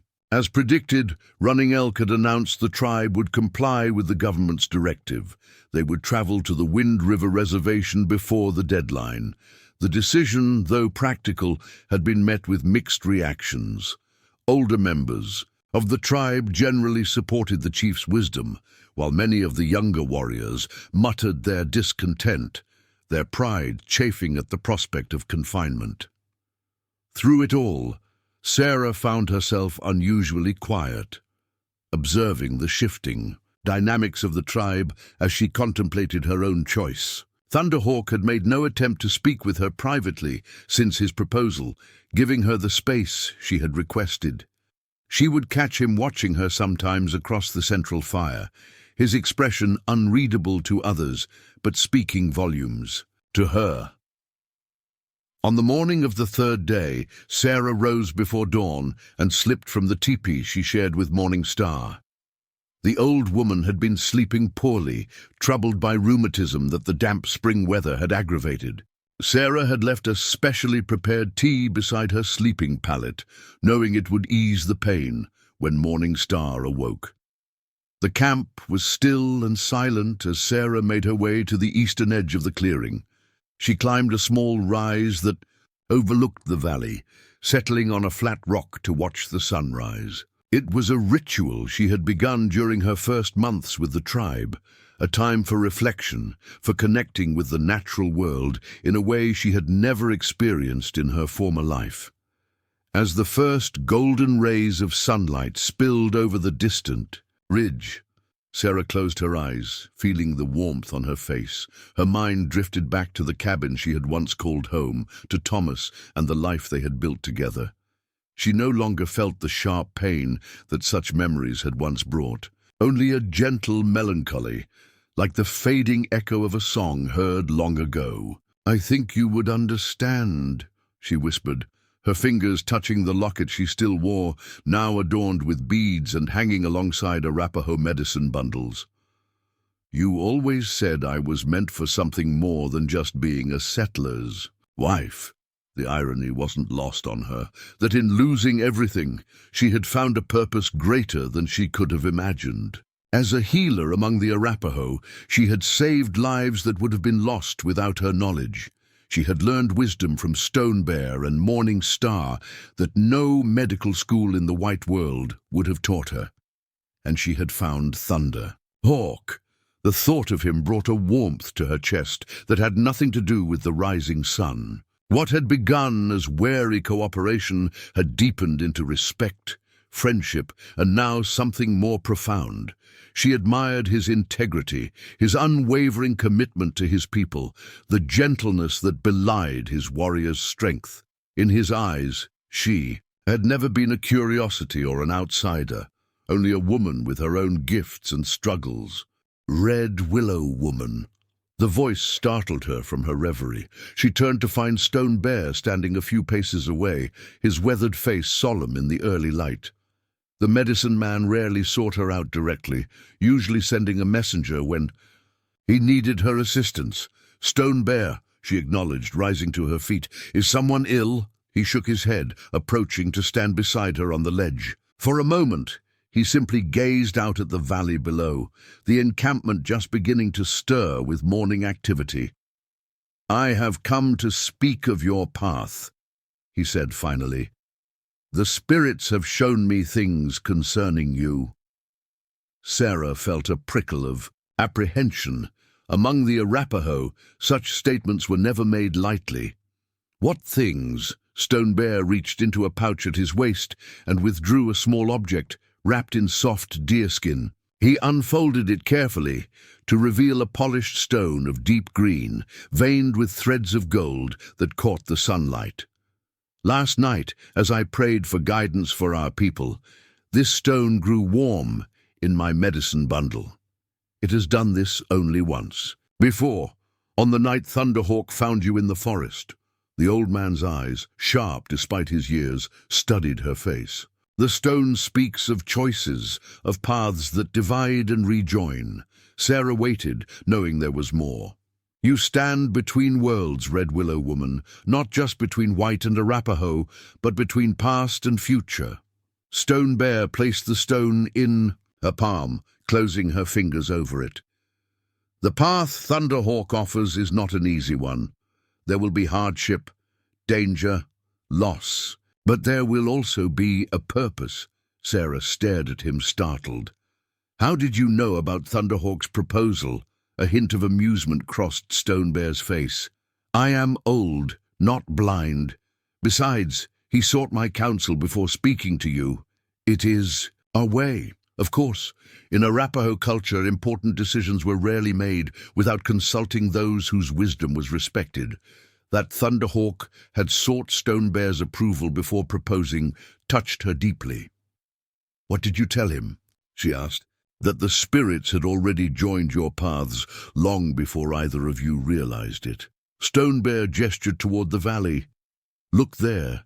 See how the stream divides around that stand of trees, only to rejoin on the other side? This is how the spirits see your lives." Sarah followed his gaze, understanding the metaphor. "And my past? The fact that I was once Sarah Blackwood." Stone Bear's expression grew serious again. "That is the shadow that follows you. There are some in the white world who still search for the witch woman who shot their holy man. Just last month, traders brought news of a bounty hunter who asked questions in the settlements about a woman with hair the color of autumn leaves." A chill ran through Sarah despite the warming day. She had hoped that with time the people of Pinewood Springs would have forgotten her, moved on to other concerns. The idea that someone was still actively searching was deeply unsettling. "This, a bounty hunter, do you know who it is?" Stone Bear nodded grimly. "The traders described a man with a scar that pulls his left eye down like a half-closed moon. They called him Jones." Sarah's breath caught. Jones, the suspicious one who had looked back as the riders left the camp 6 months ago. She remembered his calculating eyes, the way they had swept across the women's circle. "He is dangerous," Stone Bear continued. "He has tracked other fugitives before, men and women who fled the white man's justice. The traders say he never gives. Up once, he takes payment for a hunt. And he's still looking for me after all this time." Sarah couldn't keep the dismay from her voice. "Gold makes white men persistent," Stone Bear said simply. "This is why Thunderhawk's path carries risk for you in the mountains, away from the protection of the full tribe. If this hunter found you—" He didn't need to finish the thought. Sarah understood all too well what would happen if Jones discovered her living as an Arapaho woman married to a warrior chief. At best, she would be dragged back to face trial in Pinewood Springs. At worst, Thunderhawk and anyone with him would be killed for abducting a white woman. "Does Thunderhawk know about Jones?" she asked. "Yes. This is why he has waited to speak with you again. He wants your choice to be made with full knowledge of the danger." Sarah opened her hand, staring at the green stone with its threads of gold. And what do the spirits tell you I should choose? Stone Bear shook his head. The spirits do not command, they only guide. The choice must be yours. He placed a gnarled hand on her shoulder. But know this, whatever path you walk, you are Arapaho now. This is not something that can be taken from you, even if you were to return to the white world. With that, he turned and made his way back down the slope, leaving Sarah alone with her thoughts and the stone that seemed to grow warmer in her palm the longer she held it. She remained on the ledge until the sun had fully risen, turning the decision over in her mind like a complex puzzle. By the time she returned to the camp, the daily activities were well underway. Women preparing food, men repairing weapons and tools, children helping with smaller tasks or playing at the edges of the clearing. Morning Star was seated outside, their teepee, her arthritic fingers slowly working on a pair of moccasins decorated with an intricate beadwork pattern. She looked up as Sarah approached, her rheumy eyes knowing. "So Stone Bear has spoken to you," she said, not really a question. Sarah nodded, settling beside the old woman. "He told me about the bounty hunter, Jones." Morning Star's needle flashed in the sunlight as she added another tiny bead to the pattern. "A persistent man, from what I hear, like a wolf who has caught a scent. Stone Bear thinks he's still looking for me. Of course he is. $50 in gold would feed a man for a year or more." The old woman set her beadwork aside. With a sigh, "You are troubled." Sarah turned the green stone over in her palm. "I thought I had left Sarah Blackwood behind, that she was gone, like smoke from a doused fire." Morning Star made a soft clicking sound with her tongue. "We never truly leave ourselves behind, child. We only add new layers like the rings of a tree. Sarah is still within you, just as the girl you were before you became a woman, before you became a widow, before you became Arapaho. All a part of who you are now." It was a perspective Sarah hadn't considered, that her former identity wasn't something to be erased or denied, but integrated into her new self. The thought was oddly comforting. "Thunderhawk wants me to go with him to the mountains," she said, quietly. As his wife, a slow smile spread across Morning Star's face. "This is not news to my old ears. I have seen how he looks at you since the adoption ceremony, like a man who has found water after crossing the desert." Sarah felt heat rise to her cheeks. I think I love him." "Of course you do," Morning Star said matter-of-factly. "This, too, is not news. The only question is whether your love is stronger than your fear." The directness of the statement caught Sarah off guard. "My fear?" "Of being found, of bringing danger to those you care for, of opening your heart fully after losing your first husband." Morning Star's gaze was penetrating. "These fears are natural, but they must not rule your path." Sarah stared at the old woman, startled by how accurately she had named the anxieties swirling beneath the surface of her thoughts. "How did you know?" Morning Star's laugh was like dried leaves rustling. "I have lived many seasons, child. I have seen hearts open and close like flowers with the sun. Yours has been slowly opening since you came to us, but there is still a part that remains guarded." It was true, Sarah realized. Despite everything, her adoption into the tribe, her growing feelings for Thunderhawk, she had maintained a certain emotional distance, a protective wall around the deepest part of herself. Perhaps it had been necessary for survival during those first frightening months. But now, what would you do? She asked suddenly. "If you were me." Morning Star reached out to take Sarah's hand, her palm calloused from decades of work, but still strong. "If I were young again, with the chance to follow a good man who sees my true worth." She smiled, a flash of the beauty she must have been, in her youth lighting her weathered face. "I would go to him before the sun sets, and I would tell him that my heart has made its choice."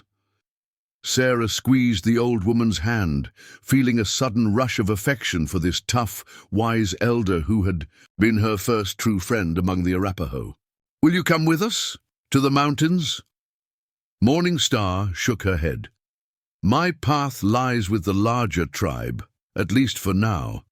Someone must keep the old ways alive, even on the reservation, and my bones are too tired for the hard journey, Thunderhawk." "Plans," her eyes twinkled. "Besides, newly mated pairs need no old women watching their every move." Sarah laughed, despite herself, the tension of the morning's revelations easing somewhat. "I'll miss your wisdom and your scolding." "You have learned what I can teach," Morning Star said softly. "Now you must make your own wisdom. Tell your own stories to the children who will come. Children." The thought sent a flutter through Sarah's midsection, not fear, but a longing she had thought long buried after her years of childless marriage to Thomas. The image of a small boy with Thunderhawk's proud features and her auburn hair rose unbidden in her mind. "Thank you," she said simply, knowing the words were inadequate for all the old woman had given her. Morning Star nodded, then picked up her beadwork again. "Go now, prepare yourself. The sun will reach its highest point soon, and after the midday meal, Thunderhawk will gather those who will follow him. You should be ready." Sarah rose, ducking into the teepee to collect the few possessions that were truly hers. The medicine bundle Stone Bear had given her at her adoption ceremony, the locket containing Thomas's hair, a small journal in which she had recorded her healing knowledge in both English and Arapaho. These she wrapped carefully in a soft deerskin pouch. Next, she changed from her everyday dress into the more elaborately decorated one she had worn for the adoption ceremony. She combed and rebraided her hair, weaving in beads and small feathers, in the style of an Arapaho woman of status. Around her neck, she placed not only her locket, but also the necklace of bear claws Morning Star had given her, and a smaller one of polished stones that Thunderhawk had presented to her after a successful hunt. When she emerged from the teepee, Morning Star looked up from her beadwork and nodded in approval. "Now you look like the woman you were meant to be." The rest of the morning passed in a blur of activity. Sarah helped with the preparation of the midday meal, accepted medicines from Stone Bear to add to her traveling supplies, and said private goodbyes to those who had become friends during her time with the tribe. Many wished her well. A few expressed concern for the difficult path ahead. All treated her impending departure as a settled matter, though she had not yet spoken her decision aloud to anyone, not even to herself. By the time the sun reached its zenith, the entire camp had gathered near the council fire. Running Elk stood at its center, his bearing regal, despite the signs of age that had become more prominent in recent months. Beside him was Thunderhawk, dressed in his finest ceremonial attire, his face painted with the markings of a war chief. Sarah stood at the edge of the gathering, her heart pounding so loudly she was certain those nearby must hear it. Thunderhawk's gaze swept the crowd, pausing momentarily when it found her. Something flickered in his eyes, hope, perhaps, or uncertainty.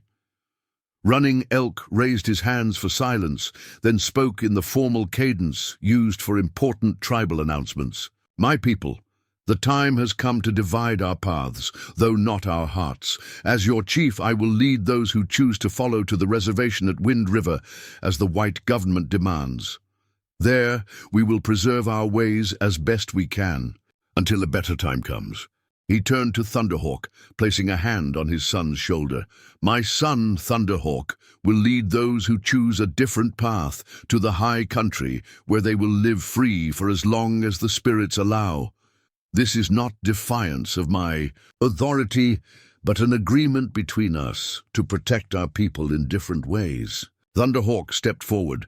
I seek no glory in this decision. The path I offer will be difficult, with many hardships. Those who come must be prepared for a life of constant movement, of vigilance, of sacrifice. We will be few, and we must depend on one another completely." His voice carried across the gathering, strong and clear. "I call now for those who would walk this path to step forward and be counted. Think carefully before you choose." A tense silence fell over the camp. Then one by one, warriors began to step forward, mostly younger men, but also a few seasoned hunters. Behind them came their families, wives, children, a few elderly parents who refused to be separated from their sons. In all, perhaps 25. People gathered behind Thunderhawk. Sarah remained where she stood, her feet suddenly feeling rooted to the ground.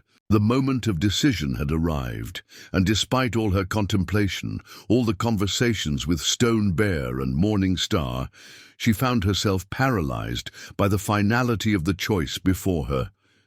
If she stepped forward, she was choosing not just Thunderhawk, but a life of constant danger, of permanent separation from the white world that had once been her home. If she remained behind, she would go to the reservation with the main tribe, safer perhaps, but without the man who had awakened her heart from its long slumber. Thunderhawk's gaze found her again, and this time there was no mistaking the question. In his eyes, he would not call her name, would not pressure her decision. This choice had to be hers alone.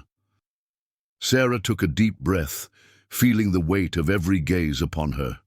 Then, with a clarity that surprised her, she knew.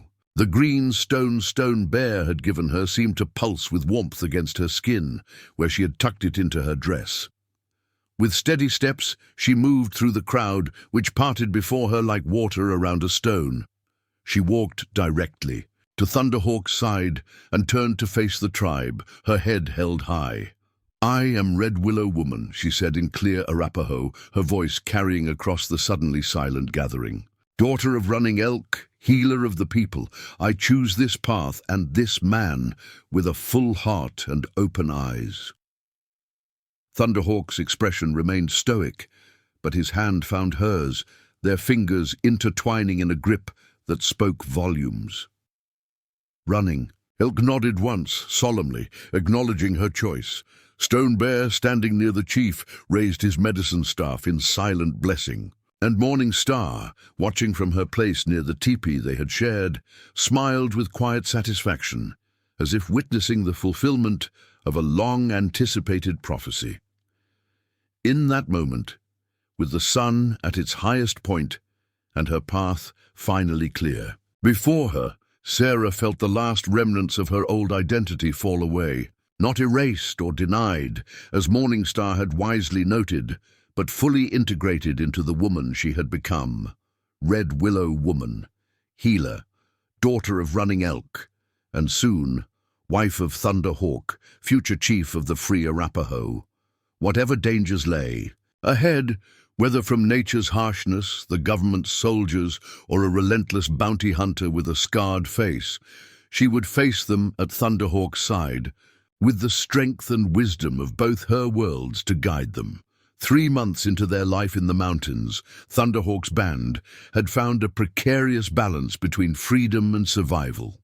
They had established a semi-permanent camp in a hidden valley high among the peaks, accessible only by a narrow trail that could be easily defended or concealed.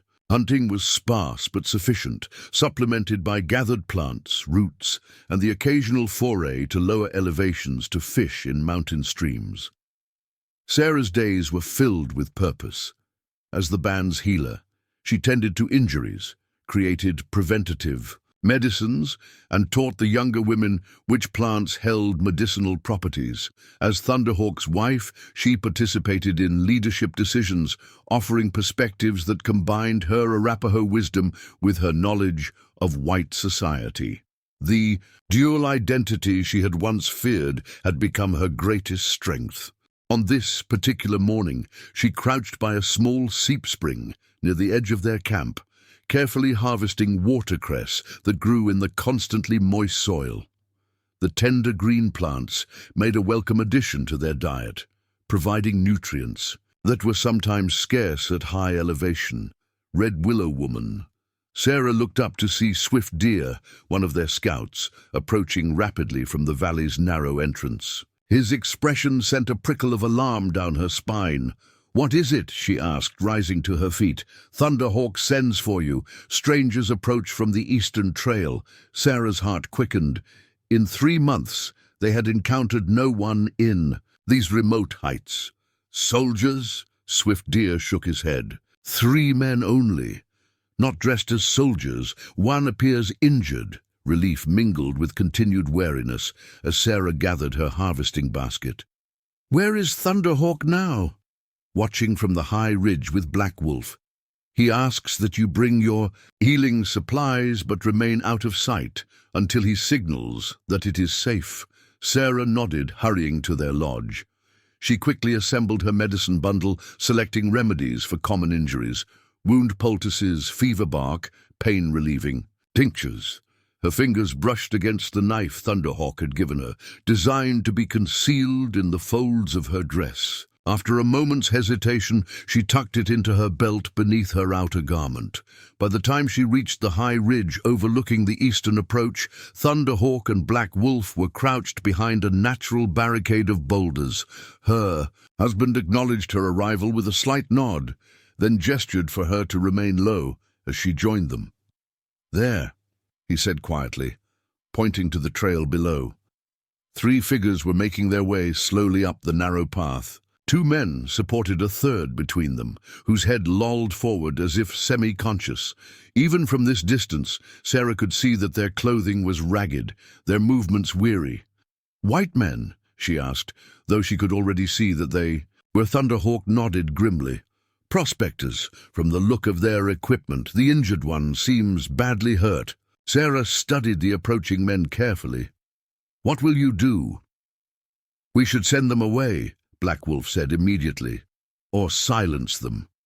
White men in these mountains will bring others." Thunderhawk was silent for a moment, weighing the options. "They have already seen signs of our camp. Smoke from the morning fires, tracks near the lower stream." He turned to Sarah. "The injured one may die without help. What would you advise?" The question acknowledged both her healing role and her understanding of white men's ways. Sarah considered carefully before answering. "If we turn them away, the injured man might die, and the others would likely return with more men, perhaps soldiers, claiming we refused aid. If we silence them, as Black Wolf suggests, eventually others would come looking for them." She paused. "But if we help them, treat them with firm but fair hospitality, we control what they see and learn about us." Thunderhawk nodded slowly. "And you? Would you remain hidden?" The question carried heavy implications. As the only white member of their band, Sarah's presence would raise questions they might prefer to avoid. "No," she said after a moment. "If I remain hidden, they will sense deception. Better to face them openly as Red Willow Woman, healer of the Arapaho. But I will speak no English unless you direct me to." Pride flickered in Thunderhawk's eyes. "You have learned to think like a chief's wife." He turned to Black Wolf. "Go. Take 4 warriors and meet them on the trail. Bring them to the clearing. By the old pine, not to the main camp. We will decide their fate after we know more of their purpose." Black Wolf departed silently, clearly unhappy with the decision, but obedient to his chief's command. Thunderhawk and Sarah watched as he and 4 warriors intercepted the strangers on the trail below. There was a brief, tense moment when the 2 able-bodied men reached for weapons, but eventually they surrendered to the overwhelming odds and followed their Arapaho escorts toward the designated clearing. "Let us see what manner of men have found our sanctuary," Thunderhawk said, rising from his concealment. They descended to the clearing where Black Wolf had directed the strangers. By the time they arrived, the injured man had been placed on a blanket in the shade of the ancient pine that gave the clearing its name. The other 2 stood nearby, their expressions a mixture of wariness and desperation. Sarah's first clinical assessment was that the injured man was indeed in serious condition. His face was ashen beneath a week's growth of beard, and dark stains, blood, she guessed, marked the crude bandage wrapped around his thigh. Fever sweat beaded on his forehead despite the cool mountain air. Thunderhawk approached with the dignified bearing of a chief, Sarah a step behind him as protocol dictated. He stopped before the two standing men and spoke in Arapaho, which Black Wolf translated into rudimentary English. Thunderhawk, chief of this band, asks why you trespass on Arapaho hunting grounds. The older of the two men, grey-bearded, weathered, with the burnt red complexion of someone who had spent decades outdoors, stepped forward. Name's Mackenzie. This here's my partner Ellis. That's Cooper on the ground. We're prospectors. Got a claim about 15 miles east.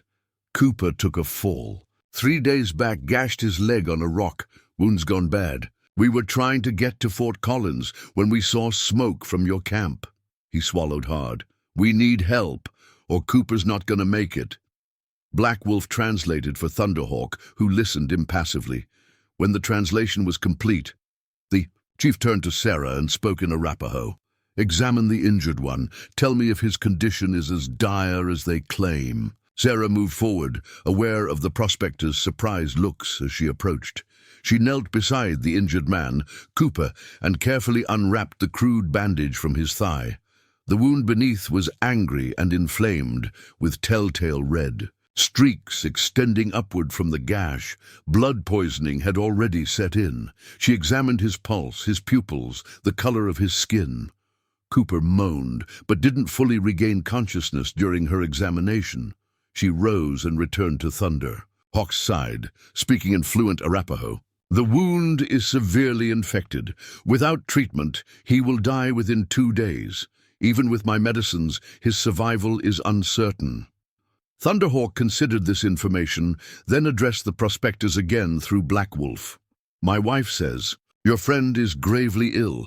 She is our healer and will treat him, but you must agree to our terms. You will be blindfolded when moving to and from the treatment area. You will surrender your weapons. You will leave as soon as your friend can travel. Do you agree? Mackenzie glanced at his partner, then at Cooper's still form. We don't have much choice, do we? Yes, we agree to your terms. He hesitated, then added, your wife, the white woman, is your wife. Thunderhawk's expression hardened. Red Willow Woman is Arapaho, daughter of Running Elk, my father. She speaks no English. Sarah kept her face carefully neutral as Black Wolf translated, though inwardly she noted Thunderhawk's strategic lie. By claiming she spoke no English, he ensured she could overhear any private conversations between the prospectors without them suspecting. Mackenzie studied Sarah with undisguised curiosity, but seemed to accept Thunder. Hawk's explanation. Thank you for helping us, he said directly to her, speaking slowly and loudly as if that would bridge the supposed language barrier. Sarah looked to Thunderhawk, who gave a slight nod, permitting her to respond. She inclined her head in acknowledgement, then turned back to the injured man, opening her medicine bundle to begin treatment. As she worked, cleaning the wound with an antiseptic wash of yarrow and applying a poultice of crushed echinacea mixed with pine resin, she listened to the conversation between Mackenzie and Ellis, who believed she couldn't understand them. What the hell are Arapaho doing this far up in the mountains? Ellis muttered. Thought they were all supposed to be on reservations by now. Guess these ones didn't get the message, Mackenzie replied quietly, or chose to ignore it. Can't say I blame 'em. Reservation life ain't much of a life from what I've seen. That woman, you think she's really one of them? Looks white to me, except for the clothes and the way she wears her hair. It doesn't matter what I think. Chief says she's Arapaho. She's Arapaho. Besides, she's helping Cooper when she doesn't have to. I ain't about to question her background. Sarah kept her expression neutral as she continued her treatment, but inwardly she was assessing the men's character based on their conversation. Mackenzie seemed pragmatic, possibly sympathetic to the Arapaho's situation. Ellis was more wary, but not overtly hostile. Neither appeared to be an immediate threat, though that could change. She administered a bitter tea of willow bark and other herbs to Cooper, who had regained partial consciousness, enough to swallow with assistance. The fever reducer and pain reliever would help make him more comfortable while the poultice drew out the infection. "Your friend needs rest now," she told Thunderhawk in Arapaho. "The poultice should be changed twice daily. If the fever breaks by tomorrow, he may survive." Thunderhawk nodded, then spoke to the prospectors through Black Wolf. "You will stay here tonight. My warriors will bring food and water. Try to leave, and you will be killed." The blunt warning was delivered matter-of-factly, and both prospectors nodded their understanding. 4 warriors remained to guard them as Thunderhawk led Sarah back toward their main camp. "You think they pose a threat?" she asked quietly, once they were out of earshot. "All whites pose a potential threat," Thunderhawk replied, though without rancor. "But these men seem concerned only with their friend's survival, not with our presence. Still, we will be vigilant." Sarah nodded, respecting his caution. "The injured one?" "Cooper. His condition is serious. I'll need to check on him frequently." "You will not go alone," Thunderhawk said firmly. "Always with me or with 2 warriors." She touched his arm lightly. "I understand.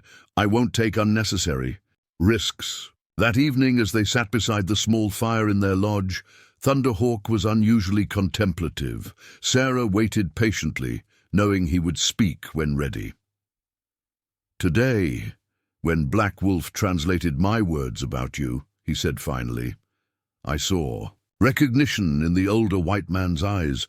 Not of you specifically, but of your kind." Sarah set aside the moccasin she'd been mending. "What do you mean?" "He has seen others like you before, whites who choose to live with the people." There was no surprise, only curiosity. Thunderhawk's gaze met hers across the fire. "This troubles me. If such unions are known, then the bounty hunter Jones would not dismiss tales of a white woman living as Arapaho." The mention of Jones, a name she had not heard in months, sent a familiar chill through Sarah. She had begun to hope that perhaps the bounty hunter had given up his search, moved on to another quarry. "What would you have me do?" she asked. "Remain hidden whenever strangers approach?" Thunderhawk shook his head. "No, that is not our way. And you are right. Deception would only raise suspicion." He reached across the space between them to take her hand. "But be cautious with these men. Watch their eyes when they look at you. Sometimes the eyes reveal what the tongue conceals." Sarah nodded, squeezing his hand in acknowledgement. "I will be careful." For 3 days she tended to Cooper, whose condition gradually improved once the infection began to recede. The red streaks faded, his fever broke, and by the 4th morning, he was able to sit up and take food.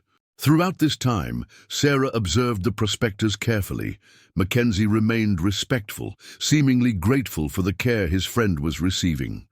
Ellis was more restless, clearly uncomfortable under the constant watch of Thunderhawk's warriors. Cooper himself was too weak to pose any threat, though as his strength returned, she noted his curious gaze following her movements. On the afternoon of the 5th day, as Sarah changed Cooper's bandage, he spoke directly to her for the first time. "Thank you," he said simply, his voice still weak, "for saving my life." Sarah nodded but gave no other indication that she understood. Thunderhawk, seated nearby, watched the exchange impassively. "You understand me, don't you?" Cooper continued quietly.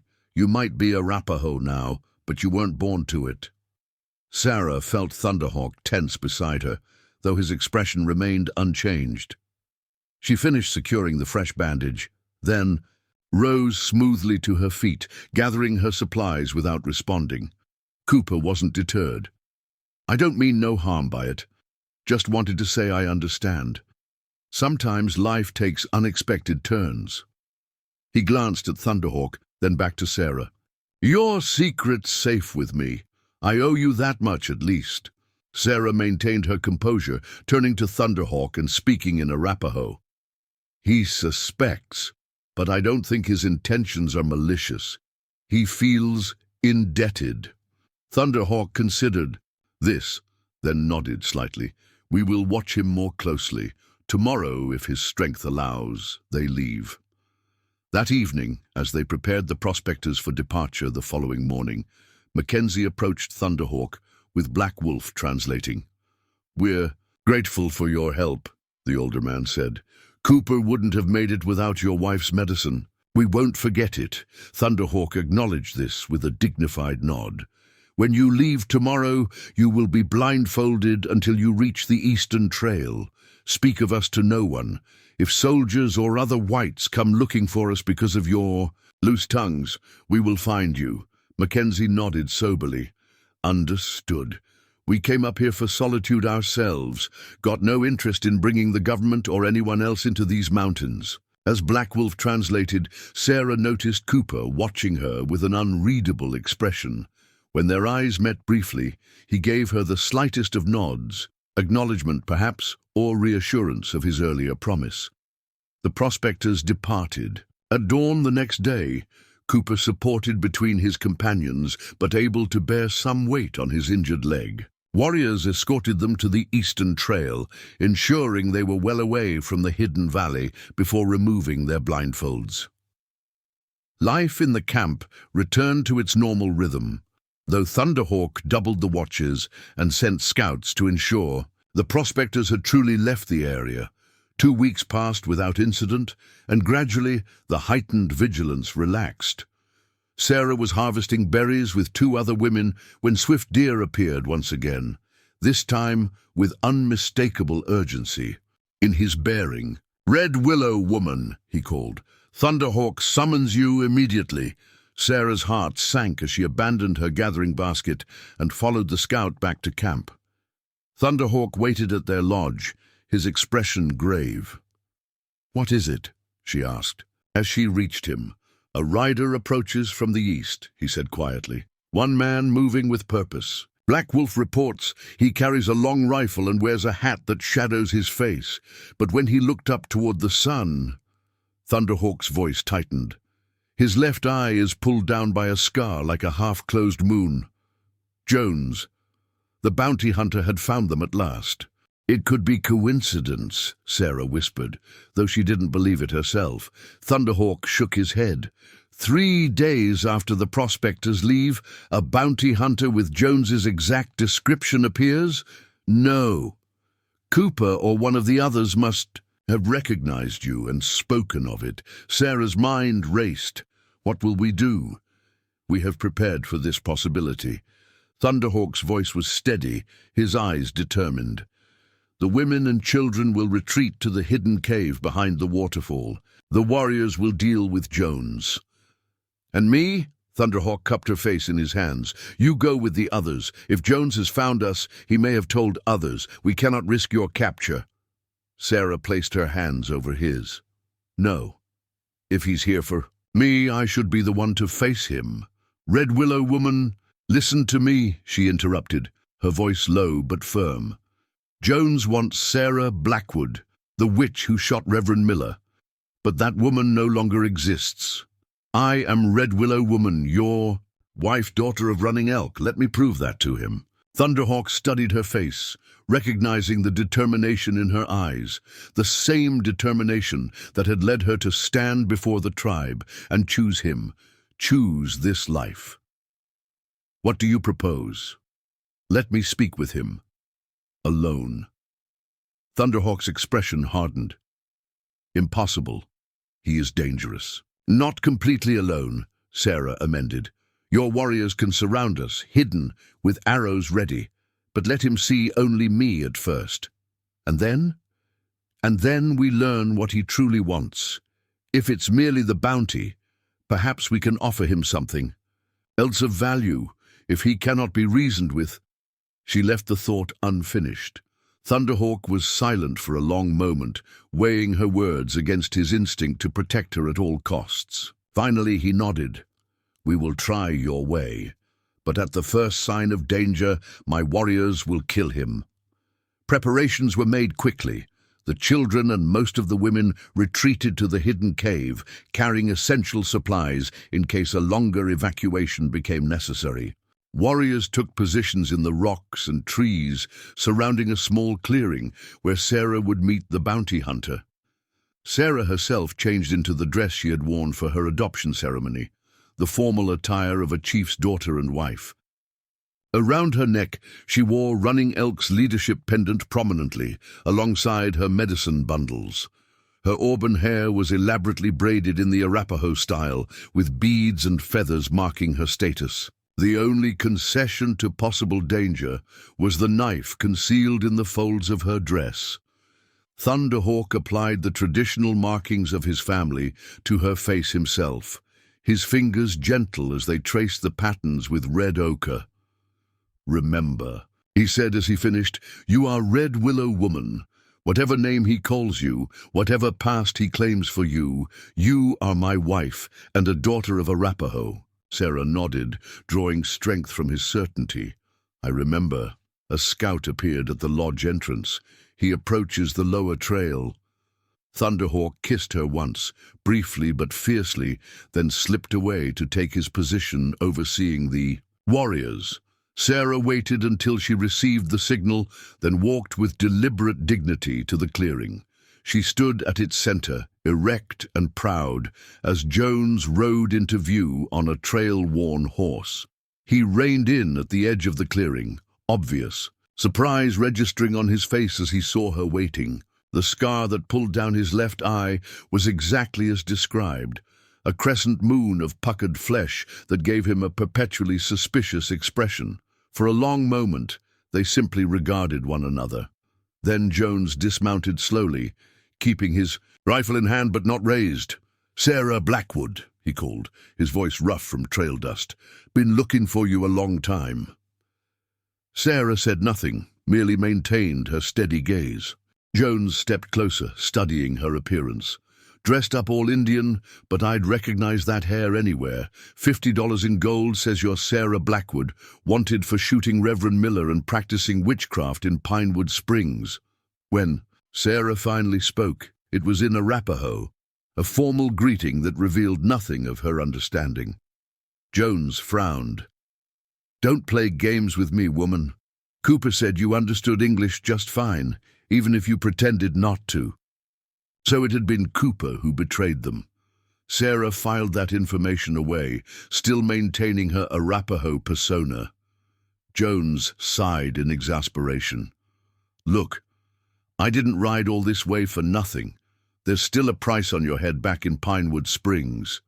Reverend Miller wants justice." Sarah's resolve faltered slightly at the mention of Miller. The Reverend had survived then, she had often wondered. "Reverend Miller lives?" she asked in English, her voice rusty from disuse of her native tongue. Triumph flashed in Jones's eyes. "Knew you could speak properly. Yeah, he lived. Carries your bullet in his shoulder still. Can't raise his arm above his head anymore." Sarah switched smoothly back to Arapaho, speaking loudly enough that Thunderhawk would hear from his hidden position. "He understands only what I know of Reverend Miller. He does not suspect the warriors who surround him." Jones's hand tightened on his rifle. "What are you saying? Who are you talking to?" Sarah took a deliberate step forward. "Jones," she said in English, "you came for Sarah Blackwood. That woman died the night her cabin burned. You look plenty alive to me," he countered. "The woman you see is Red Willow Woman, daughter of Chief Running Elk, wife of Thunderhawk. Sarah Blackwood exists only as memory." Jones snorted. "That's a pretty story, but it won't hold up in Pinewood Springs. $50 is $50, no matter what you call yourself now." Sarah's chin lifted. "I will not go with you. Don't reckon you have much choice." Jones raised his rifle slightly. "Unless your Indian husband wants to watch you die right here." That was all the provocation Thunderhawk needed. An arrow whistled through the air, striking the ground at Jones's feet with deadly accuracy, a warning that the next would find his heart. Jones froze, his experienced eyes scanning the surrounding rocks and trees, suddenly aware of the warriors. Concealed there, "You're surrounded," Sarah said calmly. 15 warriors with arrows drawn. "You won't leave this clearing alive if you threaten me again." The bounty hunter's face tightened with fury, but he slowly lowered his rifle. "Didn't expect you'd have this much protection." Cooper didn't mention a whole war party. Cooper didn't. "See our full strength," Sarah replied. "Now you have a choice, Jones. You can die here, or you can leave these mountains and never return." "And lose my bounty. I tracked you for nearly a year.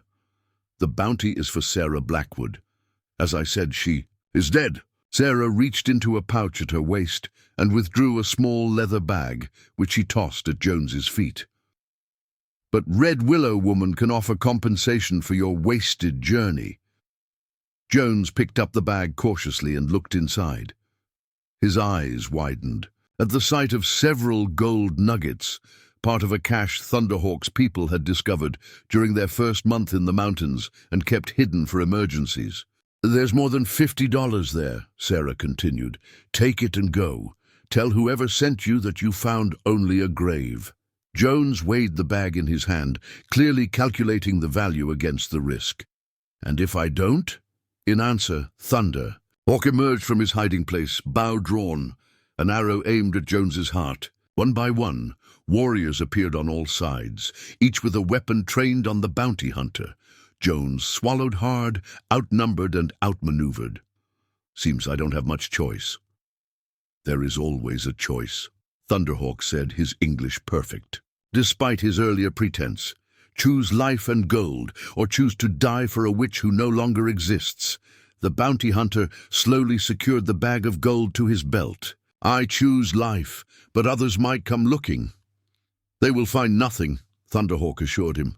"By nightfall, we will be gone from this place, leaving no trail to follow." Jones nodded slowly, recognizing defeat. "For what it's worth, I never believed the witch nonsense. Just doing a job." "Your job is finished," Sarah said firmly. "Sarah Blackwood is no more." Under the watchful eyes of the warriors, Jones mounted his horse and rode slowly out of the clearing. 4 of Thunderhawk's best trackers followed at a distance to ensure he truly left their territory. As the bounty hunter disappeared from view, Sarah felt a weight lift from her shoulders. A fear she had carried for so long it had become part of her. Thunderhawk came to stand beside her, lowering his bow at last. "It is done," he said quietly. Sarah nodded, leaning against his strength. "We must move the camp immediately." "Already prepared. The others wait only for our signal." Sarah looked up at the mountains that had sheltered them, at the valley that had briefly been home. "Where will we go?" Thunderhawk's eyes gazed toward the distant peaks to the northwest. "There are places even the white man's maps do not show, places where the Arapaho hunted before my grandfather's grandfather was born. We will find a new sanctuary."